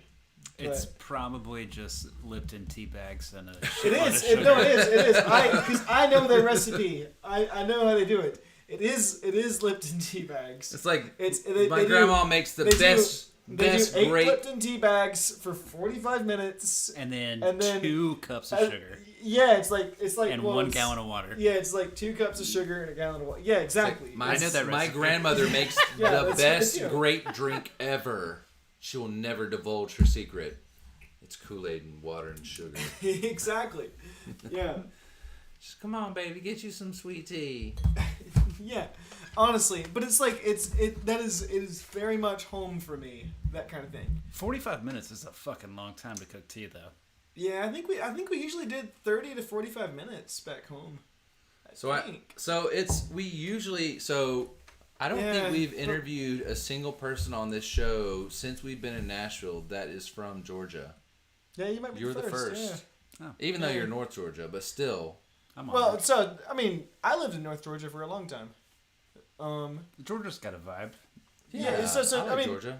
I love Georgia. I mean, I Albany's really do. a place It's that, like, Ray Charles. We had Ray Charles Fountain. well, it's and like we've so. had, Okay, you know, Albany sucks, but I'll be there in like 2 weeks. Kind of. I mean, it has its charms sometimes. If you're like... The price we paid for this up. house, we could have got a mansion in Albany for. Yeah, but Mind you'd have been in goddamn Albany. Yeah, I wouldn't be able to afford it living in Albany. Yeah, so I mean, it's like you work at Mellow Mushroom. You work 12-hour shift, and you're like, I made $200. Oh my dude, god, it's like $200. Here, if I don't make $400 in a shift, I'm just mad. Yeah, pretty much. Honestly. Pretty much. As a server, that's what bartending in the city's like. It's like, I mean, or whatever. I don't know. It sounds nice. Okay, I was a server. Wilkes Meat Market of Cumming. This was the first post. This was the first Instagram post. I know Cumming, Georgia. Cummings, Georgia. Have you been to Wilkes Meat Market? Probably. My last name is Wilkes, by the way. I probably have, but I mean, Cummings is small. It depends on how long it's been. And who's Cummings? Yeah. If it's been a while, it's gonna be larger. Thank you. God damn you. Videos. What's this? That's when I bought my new wheel. Look how clean it was. So shiny. It don't like that no more, does it? No, it's dirty. All right. It's literally just a video of it spinning. Purchased a new wheel for the first time in my life. Colors are mesmerizing. Lasted one day. It did last one day. The one after you, I'm sure after. Well, I bet since like owning something and buying it yourself and it being brand new and beautiful. Like I'm sure the first couple times you used it, you're like, oh, let me clean it up. And you like made it really pretty and try to get it back to its sheen. And then after a while, you're like, fuck it. It's just dirty now. Yeah. Those things. These are expensive though. I think I paid like $1,200 for the wheel. Yeah, now they're like probably $1,600-$1,800. Yeah, the collectible market, which that kind of factors in. So hobby market, that's better, I guess, shot up. So like I like film, like analog film, 35, 120 millimeter film. Excuse me. Cameras I could before pre-COVID buy for $5 at Goodwill, $10 at a yard sale, are now $1,000 online. Like everything became collectible. Yeah, video games that you couldn't fucking give away are now like $200 or $300. Yeah, I've got a VCR, and me too. You watch VCR tapes? VHSs? That's So what they call them. VHSs. I originally wanted to create a backdrop for the show and just have tons of little TVs behind us playing Trade Skills videos. I wanted to create a 8-hour video of just like trade skill, like our logo popping up and just like random shit that people could see in the background but not necessarily see it. You probably can't see it back here. No, you can't. There's tons and tons of like little bitty TVs. Oh yeah. And I had all of these linked together to a VCR and a bunch of coaxial cables and splitters, and I think at one point I had like 6 TVs all hooked together, and I was like gonna have them in the backdrop and just have it in a bunch of TVs, like a whole background of TVs is what I wanted for the show. So I started buying these TVs and getting them all working. I've abandoned that since, so I just have a bunch of TVs down there. But something I wanted. Not sure where I started from this. Oh, VHS. Yeah. I had borrowed somebody's VHS camera. They're like old Konica 1983, VHS. You pop the big fucking cassette in there and record. And I was going to have a tripod and just have this intro video playing. Sorry, guys. This intro video playing. And have that playing in the background just all the time. And I thought it was going to look great. But then once we had the space here, I was like, I don't think I can actually fit that. It'd be like that sometimes. It would have taken a lot of room. Yeah. And power, a lot and of timing, and a lot more TVs. Yeah. And then I noticed that since they are old, like CRT TVs, and they're just old TVs, when you have like current cameras on them, you see the waves on them, so people wouldn't be able to see them clearly, which is an issue. Yeah, it doesn't translate back and forth. It doesn't. Yeah. So You can't use those NES guns on new TVs either. yeah. So I've abandoned a lot. I still have Yeah. those TVs. Who knows what I'll do with them? You gotta leave? What's up? I shall return. Where you going, man? Just over there. You gotta Oh. pee? I also have to pee. You can go first. Jake, you go to the one upstairs. You let him grab this one. yeah. And then I'll hold down the Whoa, fort. whoa. Are you sure? Are you gonna make fun of us Yeah, while we're gone? No. Yes, he's gonna make That's fun fine. of us. That's It's okay. I'll hold down I'll the get fort.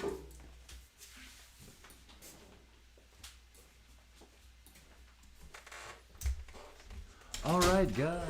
Welcome to Trade Skills. I'm your host, Bummio. For the first time ever, I am completely by myself. You guys know that actually is not true. I've actually been on the show twice by myself. The first time, I feel like the audio is a little loud. The first time was Tony Singletary in Panama City. He was supposed to be there. He showed up much later, so I was by myself. The second time was in Albany, and they did show up, but they were very late, and it was at Pretoria. But either way, it was good times. So far, I'm enjoying the show. If you guys have any questions, if there's anything you want to know, you have a very experienced potter on the show. So if there's something you're working on or something that, you've tried to do before and it didn't work out, maybe it cracked, maybe the glaze didn't turn out right. If you have any of these questions, like, now's the time to actually ask. You can just pop it in the chat. We're watching the chat, so Facebook or Instagram. If you have any of these questions. So far, favorite beers of the night. As far as the IPAs go, this Cali to the Valley Caesar Selects #1 IPA of the night. And probably the best sour of the night was probably this Thai Delight Treat. Super good. Really good beer. Like I said, if you guys have any questions, I'm just glad that we're able to have somebody on the show again. I know sometimes it happens that we don't have anybody on, and it's just Jake and I reviewing beer or doing woodworking. Our guys are back. Hello. Working. Yes.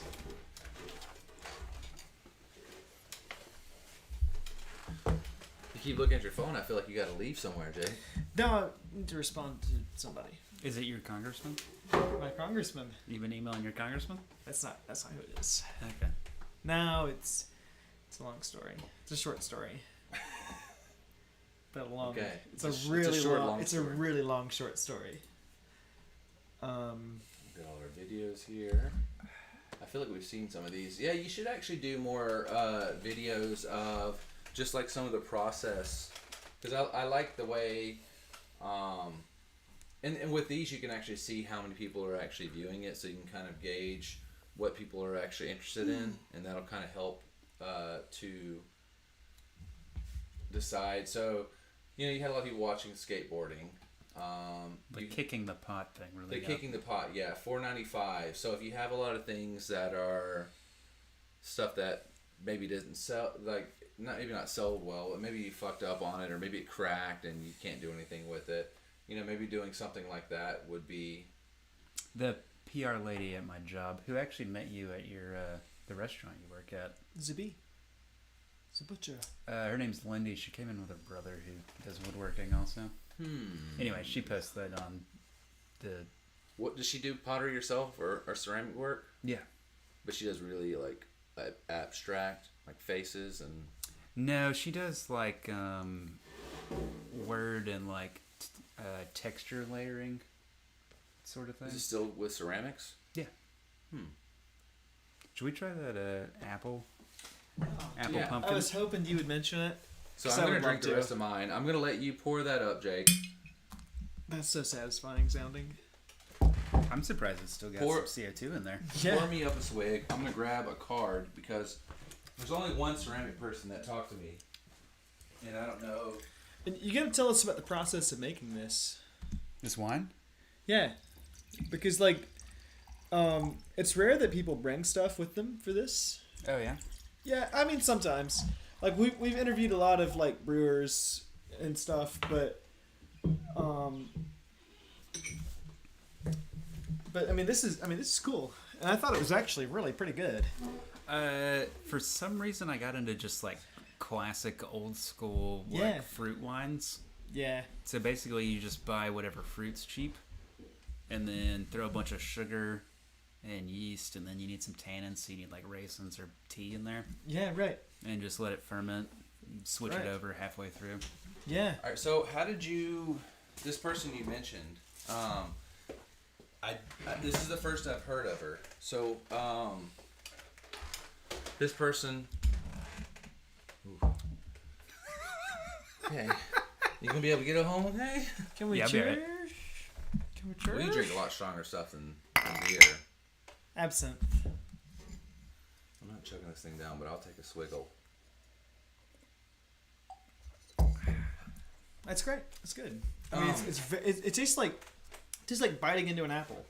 Yeah, it's a very certain thing I'm going for. It's like high alcohol fruit wine. It's to me the ABV is up there, but it's light for what like the flavor. It's like it's crisp, like biting into an apple. Yeah. To me, that's what I get. Gonna bring. I made some carrot jalapeno wine. Ooh.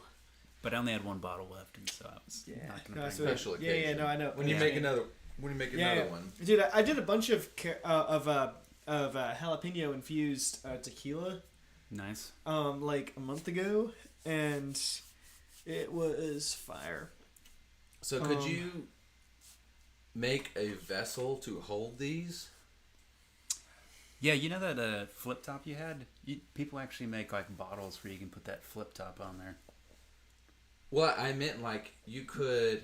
Not that I'm saying you could like you should ever go into the business of those, because it's just loopholes and all kinds of like legal shit that you have to deal with, like selling booze. But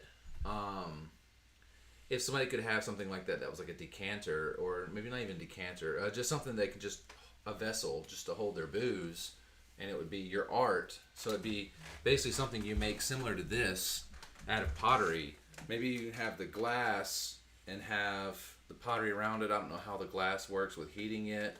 If it'll be okay, I don't know. Honestly, I don't know the process. But it'd be cool to have a whole vessel like this and a cork actually fit and go snug in it. It would have, if it's an apple, you make it for yourself, or you give it out to your family or whatever, and it's an apple wine like this. You've got an apple with like teeth and tongue coming out, and yeah, I could definitely do that. I think it'd be super cool. But getting back to what you mentioned earlier, not to deviate too much, but you mentioned that somebody had met me that works with you? Yes. How? So I do run my mouth too much to the customers. Yeah. A lot of times they ask me what I'm doing in Nashville, and I tell them that. Yeah. I'm like, hey, I moved here to interview great people and drink beer with them. That's why I'm here. I bought a house to build a studio. So I met this person, right? Yes. And how did they connect you? I'm trying to find the connection, because how did I come up to them? Like to you, between, how did that connection get made between her, you, and me? Because I messaged you through Instagram. Yeah, so she came into your restaurant, and actually you mentioned your show to her. Right, and then how did she mention it to you? Did she's like, hey, there's this guy at Butchertown Hall that does this, or you're like, hey, I'm getting ready to go I'm gonna do an interview with this guy, and she's like, oh, I met him at Butchertown Hall. That's what happened. Okay. I do run my mouth too much about that. Interesting. Yeah. It'd be like that. This is a person that I met that they do a different kind of like sculpting ceramics. That's pretty sick. Yeah, I like that. She gave me this business card. Wow, damn. That's quite a business card, doubles. Dude, yeah. Like a folded business card? Cool. Dude, we need to do our business cards, B. We've been talking about that. I know. I want to go to business and talk to people and be like, hey, this is what we do. Huh? Lazy. I'm sorry. That can't all be on me, Jake. What? I have like 3 business cards. You don't have anything for the show. I got 2 business cards. No, for the show. I mean, I don't have anything for the show. Do you have a business card? We don't. I have business No, cards. do you personally? No, I don't know. I'm worthless nerd. outside of the show. I'm worthless. I was wanting to do like that whole American Psycho look at your business card. Yeah. It's like, oh my god. He's looking at me. Jesus Christ, this is such a good card. It's like, Fucking oh hate my this god. guy. I'm gonna murder him with a fucking axe. Yeah, I love it. Yeah, that shit's great. But no, yeah, I do want to make a business card, and when I go into a place and I'm like, hey, I love what you guys do.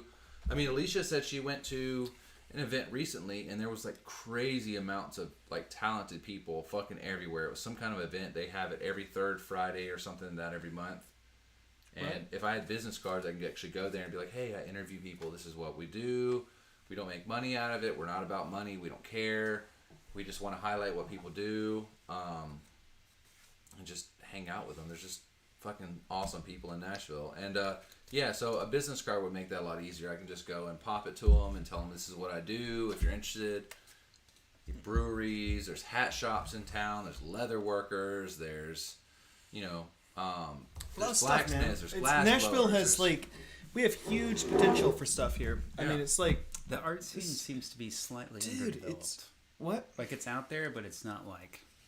Well, it's. I feel like Nashville has like, we have killer artists. I mean, we really do. Right, I think it's underdeveloped though. It's not on like the. I mean, I met Well, somebody it's. I feel like we have a large amount of people that are artists and that are actually really good, and we have not enough population to appreciate the artists. I think there's If a it makes sense. I think there's Like- enough people. I think there's just a disconnect between the artists and the actual like Or exposure something to like it. that. Yeah, it's like the exposure to the artwork is behind, but like we have great stuff here. Yeah, I think I Anna mean- Ball Trades does a great job about highlighting some of these people, but she gets a lot of people from out of states. She hasn't responded. Well, I mean, to some I'm feedback. I'm pretty damn involved in like the art community here. I think at least in the music art. well, community. music's a whole kind of. That's different. yeah, it's a whole Okay. different thing. I mean, Hey. like I know that stuff very well, but How do you feel about me getting a grill? like gold teeth. At least one. I mean I won't judge you. Because my friend I'll do messaged it. me, Fuck it, I'll do it. and he works in California, and I lived with him in Albany, and now he's like a famous maker of grills. You know, she's like multi-millionaire rap person. I don't know her, but Bob? he was like, hey man, I want to come on your show. I fucking love it. We have you guys have a great time. Next time I'm in Nashville, I want to come on your show. We're gonna do some. I'll get a fucking grill. I don't He's care. like, we're gonna do a casting, and I was like, dude, I can't afford even one tooth, and he's like, don't worry, man, I got you. I'm down. So I was thinking like just one canine done like. I mean, I'll do it because it sounds. Are you gonna get it permanent or are you gonna get a cap? Well, it's cast. So one like that, like a turquoise. Why not? I want a gold filling. Yeah, why not? I mean, like, But I mean, he does great work. I mean, he's super well known. it's He's cool. got 39,000 followers. But I mean, her right It's here. not none. He does her. I mean, this is. I don't know who that is, but she's apparently Bob. well known. Her name's Bob. She's got 2.3 million followers. She's some kind of rap person, but she's got. God, that's fucking traumatizing. How do you use a cell phone with fingers like that? You don't. I agree. Use headset. Oh, that seems difficult. Or you have like an assistant that cell phones for you when you're that That's true. rich. I Or, love or, when or you- maybe just one of these teeth, like an opal or something like that. But yeah, he definitely wants to come on the show. Seth still says he wants to come on the show. Just the weather's Yeah. got to get right. I can get Anjay on the show because he makes all the cultures for the beer. I've got some friends that are, keen for it. We got to get Olivia Jean on. Might happen. Okay, I so make silly faces sometimes. That listen. Yeah, you had eyes on that one. I'm going over to her place like next week. She would have to probably talk to Dude, like a PR she's, like- person to come on. No, I don't think so. I mean, she's just like really reserved. But like maybe. I feel like we'd have to do the show. I feel like we'd need to get this to be ready. No, it's not a big deal. She's Honestly, married I- to so- Jack White. yeah, but She's married to Jack White. I mean, still. Wait, would I be on the show before Jack White's wife was on the show? Yes. Okay. So I'm I her. feel good about that. Yeah. I'm Jack White's wife's guitar tech. Oh, nice. So, but like, I don't know. I've been trying to talk. I mean, she knows about the show. So does Jack White, actually. I told Does him, he? I talked to him about it. But like we had like a conversation about it like for a minute, but they're both really reserved. They're not gonna just like Spill their beans. Well, I no, want it's you to like the take thing these is, it's beans like and just be like- it's they're very private. Yeah. I love Jack White, but it does seem like he's usually frowning when he has to be in public. Yeah, he doesn't like the. He doesn't want to be out there. No. He really doesn't. I mean, he's a really cool guy. And I mean, I've always had a good time talking to him. Yeah. Like he's You been fell in love with a girl. Fell in love once. What? No. Okay. No. He's a chill. Lost He's a. twice now. I mean, he's a really chill dude. But like I remember it's that the one. thing is, it's like for every person that's like me that like knows him, you know, and stuff. There's like 10 other people, you know, and it's like. Isn't the Nashville rule you're not supposed to talk to him? We don't talk about I don't Bruno. know. I'm not sure. know. I mean, I don't know. thought I mean, the Nashville rule is if you see someone famous, you don't talk to them. You let them do well, their that's thing. because We yeah, I all think talked to that's true. Shaq when he came to Butchertown Hall. I mean, Everybody talked to Dog the Bounty Hunter when he came to Butchertown Hall. I don't know. I mean, I'll. They don't live in Nashville, though, so that's a little different. That's true. Yeah, I mean, like you I got mean, to earn that privilege here, sir. If you're from Nashville, you've earned it. But if you're Shaq visiting, we're flooding you. I mean, Embrace Shaq it. can't hide anywhere. He's a No, giant he's man. got to duck to get into the bathroom. He has to squat to piss out a urinal. Yeah. Yikes. Yeah, I don't know. I mean, it's I like don't know. His dick probably hangs to his knees. He probably doesn't actually have to squat. Jesus Christ. I No, think it's probably proportional. Doesn't mean it's not huge, but it's probably just proportional So, to his I mean, body. I can probably like. His poor wife. She's only Yikes. 5'2". It's like a little I mean, fucking I wine. might be able to convince like. I could probably someday get Olivia to be on the show. I know Kat said she wants to be on Yeah, the show. Cat's probably down. Kat, she already said she was down. Yeah. I mean, she would say she's definitely down, but then it's gonna be like hard to like actually find the time to get her on the show. Well, she's like touring She's, right now, yeah. right? Well, no, she's in town right now. Oh. She just got back from Germany, like 2 weeks ago. Cat who?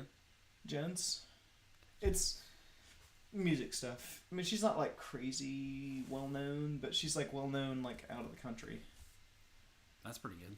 I mean, yeah, it's good. Yeah, no, she's only a musician, but What does that mean? She's only a musician? well, I mean, like that's all she does is music It's- stuff. Honestly, it's greatly humbling to have, you know, like to be able to like interview like great people and talk about what they do, like because like we have nothing to offer but questions and curiosity. So it's always great when people decide to come on the show with us.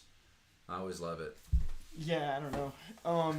I feel it's like we fun. mostly tangent the whole time. Well, no, That's it's okay, that's entirely what the show tangents. is. That's what we do. It's like so. The thing is, But is, honestly, like, the best shows do. If you've ever listened to even the #1 rated podcast in the world, Joe Rogan, it's 100% one massive tangent. so for me, it's That's like my favorite part of podcasts. For are me- the tangents. the tangents. yeah. For me, is I like to you know to start with a real conversation to break the ice, and then just like drag it into like the nether regions, just and like then you know dip talk back about- like a snake into it.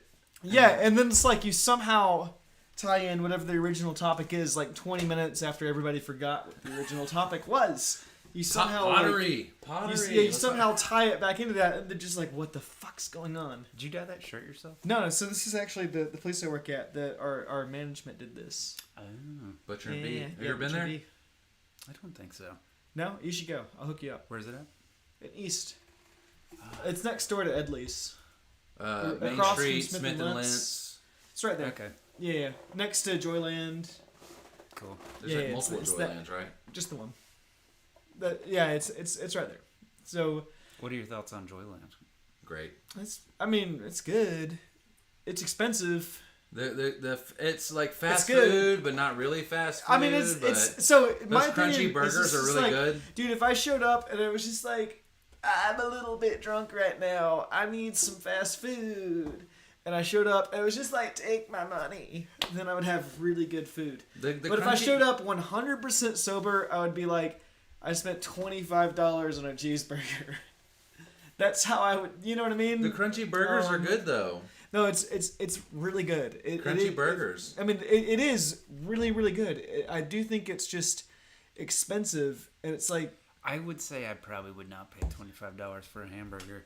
I mean, well, People so say that's that, an and then they go to exaggeration. Five It's Guys. like you go there, How and much it's is like, a burger at Five Guys now? It's fucking expensive. Burgers have always been expensive at Five Guys. well, so my opinion with Joyland is it's like, you know, if you buy the cheapest burger, it's not expensive really, but if you buy, but then you're still hungry. It's like Crystal Burger, you know, and so like, you know, you buy like Tease. you buy like the triple whatever, and also an order of fries and a drink, and then they pressure you into tipping. Pressure you into tipping. Yeah, it's because it says 20% or 25% or whatever, and you're just like, you don't want to press no tip because everybody presses tip, and Do they have actual servers, or is it like a... I mean it's a fast food line, but Oh yeah, that's fucked up. I mean But- it's like I What do you think? I What's do his name? tip. Is it Brock? Sean Brock? Is that Sean his Brock, name? yeah. That's What do you him. think he's paying his employees? Is he paying good? I don't know. You know I'm a not lot sure. about- I'm really you not know sure. a lot about Joyland. Did you work there at some point? No, I did not. I like food a lot. I know. I mean, know yeah. food stuff. Well, I mean, everybody You know knows that about Sean Butcher and Brock Bee. is the. That's what I'm saying. Yeah. Butcher and Bee's like the bee's knees. Yep. No, we're a good spot. Yeah. You gotta check out Butcher and Bee. All right, I'll be over. I'll Okay, be so over. you actually Jake will should hook you come by up. because, like, so management tells me they're just like, Jake, listen, if any of your friends want to come in, send them some free stuff. We don't care. Like, you know, send them like some free food, send them some free drinks. Not a big deal. And I'm like, really? And they're like, yeah. And then like, you know, there'll be a Wednesday where not a lot of my friends come in, and they're like, Jake, you hardly gifted anybody. What's wrong? And I'm just like, what do you mean I hardly gifted anybody? They want you to gift? Yes. Well, So you my get point reoccurring is, customers, and you get people regulars. well, You're not so gonna obviously give them our shit our free for every philosophy time. there, our philosophy there is kind of it's just like, it's like we want it to be full of people that we like, and it's like so. Management gives us the power to like the whole staff. We have the ability to anybody we like. We can send them some free stuff, hook them up, whatever. We want them to come back if we think they're cool because we want the place to be full of people that we think are cool. That's a pretty good vibe. Yeah, I know, and I love that about it. It's like, so if I have friends come in, man, I mean they eat like 30% off because I'll send them like 3 or 4 free drinks plus 2, like, you know, I'll pay for their appetizers and their desserts. You know, I mean, yeah, I mean, I have a lot of power there to gift people that I think are cool. I think you would like it. It's good ass food. No, If you're a it foodie, is it's really good. ass food. Some Why of do the you best never hummus come in there? town. Why do you never come there, B? I don't eat out. You break my heart, sir. There's still a whole heart. That's all I'm saying. I don't eat out much outside of my neighborhood. No, I feel. I Where do understand you it. live I without understand like it. divulging your address? Like, where do you live? Are you East Nashville? Or are you like I'm Lebanon? off of Nolensville Pike. I'm in the Glencliff area. Okay. He knows Yeah. better than I do. I'm What's very out- familiar with Nashville. What's out there? I mean, Is there like a brewery or something that's dude, there's close to always there? good stuff. Like, it's, I mean, it's Nashville like is the small. international area, so pretty much anything you want that's not American food is Good great over tacos. Good So my tacos over there, lady man. lives off of like Murfreesboro Pike, close to the airport. She lives Okay. over there, and there's like international air. So restaurants you know where everywhere. like you know where like Ethiopian. Americano Lounge is? Yes. Right. So if you go to like Wedgwood, Houston, basically, and then you go like 2 streets past it, and then like south towards the airport. That's you start to hit like Nolensville Pike. So it's still out in the air towards the airport. It's towards You the live airport, somewhat yeah. close to the airport. Ish, yeah. I mean, It's so a lot it's like closer than here, obviously. okay. Yeah. So the street I used to live on, Lebanon was Pike, right? Lebanon Pike. Next to it is Elm Hill Pike, Do you know where the zoo is? No, and then past Okay. I'm still Elm kind of new to Hill. Nashville, so Okay. Past Elm Hill is something Pike, and then Nolensville Pike. Murfreesboro Pike. Yeah, Murfreesboro, and then after that is Nolensville. It's like Well, that would be It's like- Thompson Lane, and then Nolensville. yeah, right, Well, right, something yeah, like whatever, that. fuck It's it. like over there. It's southwest of here. Yeah, so I know that there's good stuff. I mean, southeast. There's the there's the Lost Patty that's over there by Alicia. Yeah, man, the last like 3 times I've been there, it's been like terrible. The first time I went there, it was bad. I mean, I love that place. I used to like it because it was like literally next door to my house, and I would show up cheese dip. and I don't know. The first time I went there was good, I and get then, a like Smittix. every now and then it's okay, but it's like sometimes I go there and it's just like almost inedible. The first time I went, it was at fucking Gordon's fish stick that they sold me for. They gave me 2 Gordon's fish sticks for $10. Yeah. But so you I get order the corned fish and beef. chips, I always though, so order like- the corned beef on But, rye. yeah, but it should be a real It fucking should be fish like stick, well, not it a should, Gordon's like, fish But stick. it's, It should be it's real French. I mean, it should be edible. when you get fish and chips, you're literally going and ordering fried fish. it should be French edible fries. though. It It's should like be hand fucking breaded though, not out of a fucking freezer I always get for $12. so I there's agree, sandwiches. I agree. There's sandwiches. You get what the I usually order the corned beef on rye, and the last like 3 times I went there, it was terrible. last time I had it was good, and I get there's a cheese soup that they have. Called the cheese soup. It's some kind of cheese soup, but they give you a spoon in it, and I think they intend you to eat it as cheese, or as soup. Yikes. But it's literally just melted cheese, and they serve you a massive bowl of French fries with it. So you're like, duh, I'm just gonna dip my fries in it. That does sound pretty good. That was great. Yeah. It's great. I ordered it the last 2 times I went, and was like, this is it. This is all I I mean, need. so And the burgers look, were man, actually pretty good. I've been there many times because it was just You and I went there a lot. Yeah, it's literally it used to be literally the closest restaurant to my house. That was late. Open I mean, late. it was open late. It's like we could leave my house at 12:30 and get there and have dinner at 12:30. And it's 5 minutes away from my house. They opened a Burger King across the street. I know. I can't tell you the last time I had fast food like McDonald's or Burger King. I mean, I actually I honest. didn't know it was actually open, but no. So I don't eat fast food, but I try to stay away from it. Yeah. I mean, Except for Joyland. well, okay. So it's like, Joyland has the appearance of fast food. Did you eat at City Cafe while you lived over there? oh yeah, I've eaten there. Yeah, Did you eat at the Hermitage while it was still there? dude. It was good, but I couldn't eat in the Hermitage. Oh my god, It smelled too potent. I Cleaning loved supplies. Hermitage because so the thing with the Hermitage, man, is like you'd walk in and the guys just be like, he'd be like, hey, what the fuck do you want?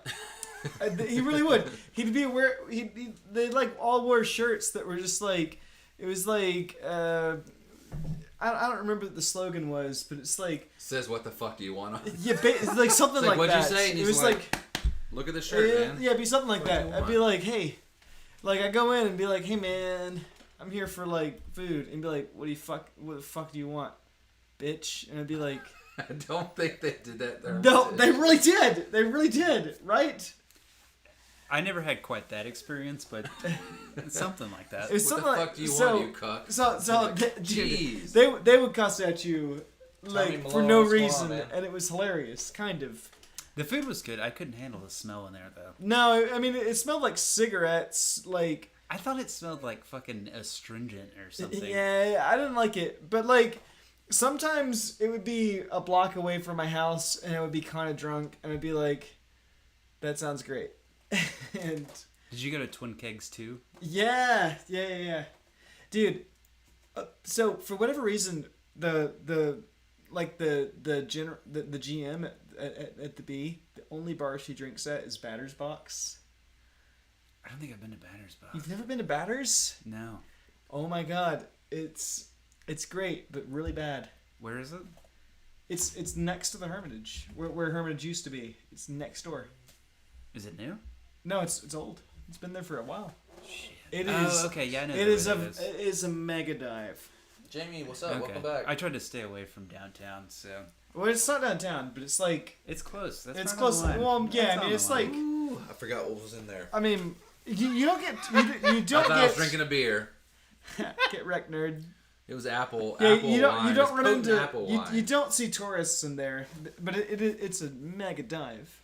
Did you like ever go to those. Peckers? Yeah, I've been to Peckers. Peckers. I never made it into Peckers. I always What? wanted to. You went to Santa's?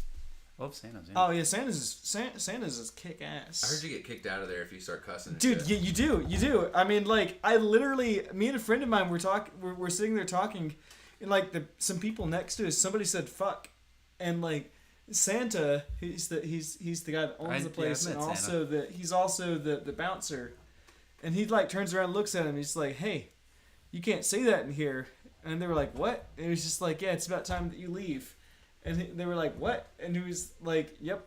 You know, I mean, he literally bounced these people for saying fuck. I watched it happen. I was just like, I think he just bounces people he doesn't want in there.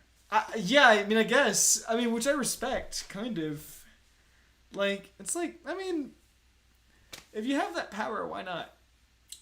I mean, get out. Fucking hate your mustache. Get out. Get the hell out of here. Right. I mean, it's old-fashioned enough that it's just like... It's a little like a trailer. It's literally a double wide. Yeah, it is. I mean, it's kind of... It's very old-school Nashville.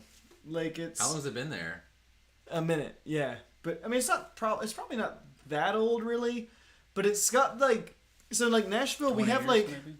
30? So, we have a weird mix of, like... new money and, like, Southern flair, you know?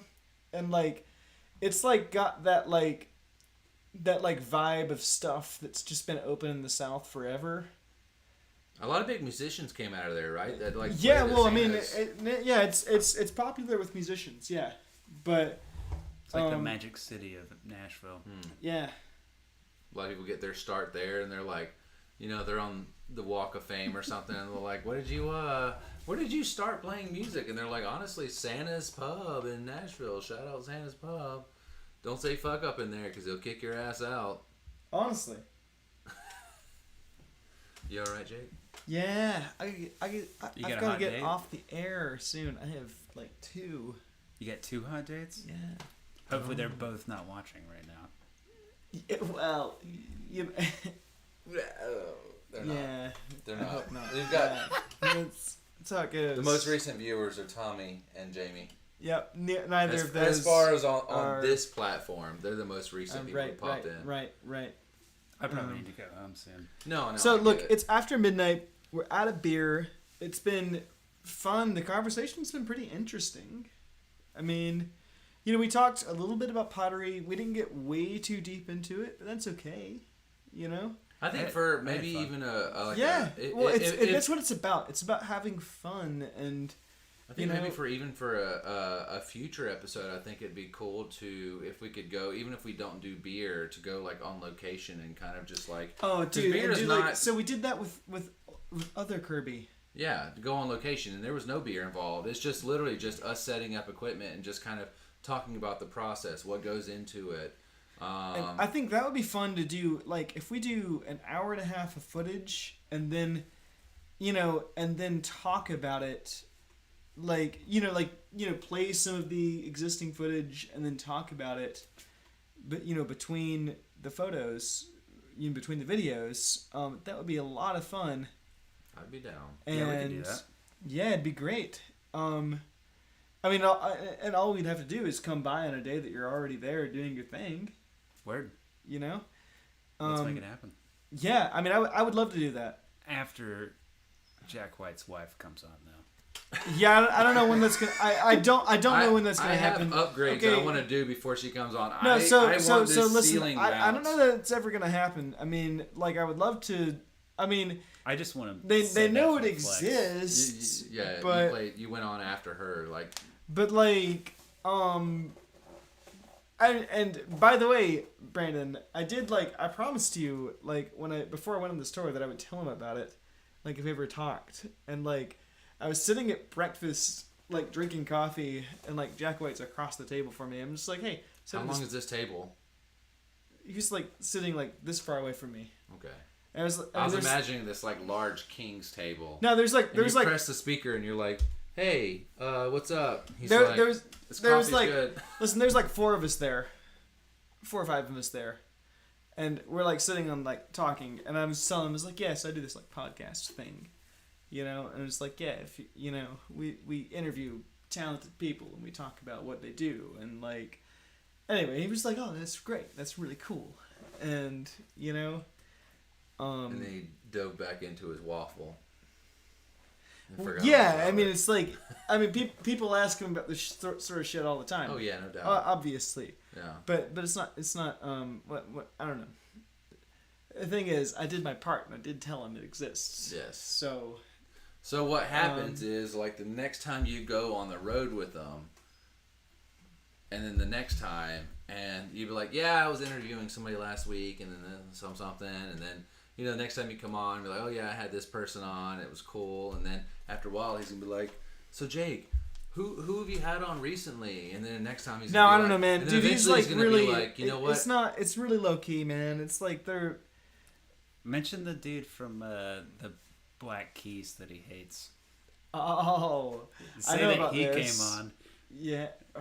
And then he's gonna be like, well, I fucking gotta come on now. Dave, that would probably no. I can't remember his name. No, Patrick something. He apologized about it. That's a really old beef. I shouldn't Yeah. They had like a big like internet fight. Is this celebrities pre blue hair Jack White? Yeah.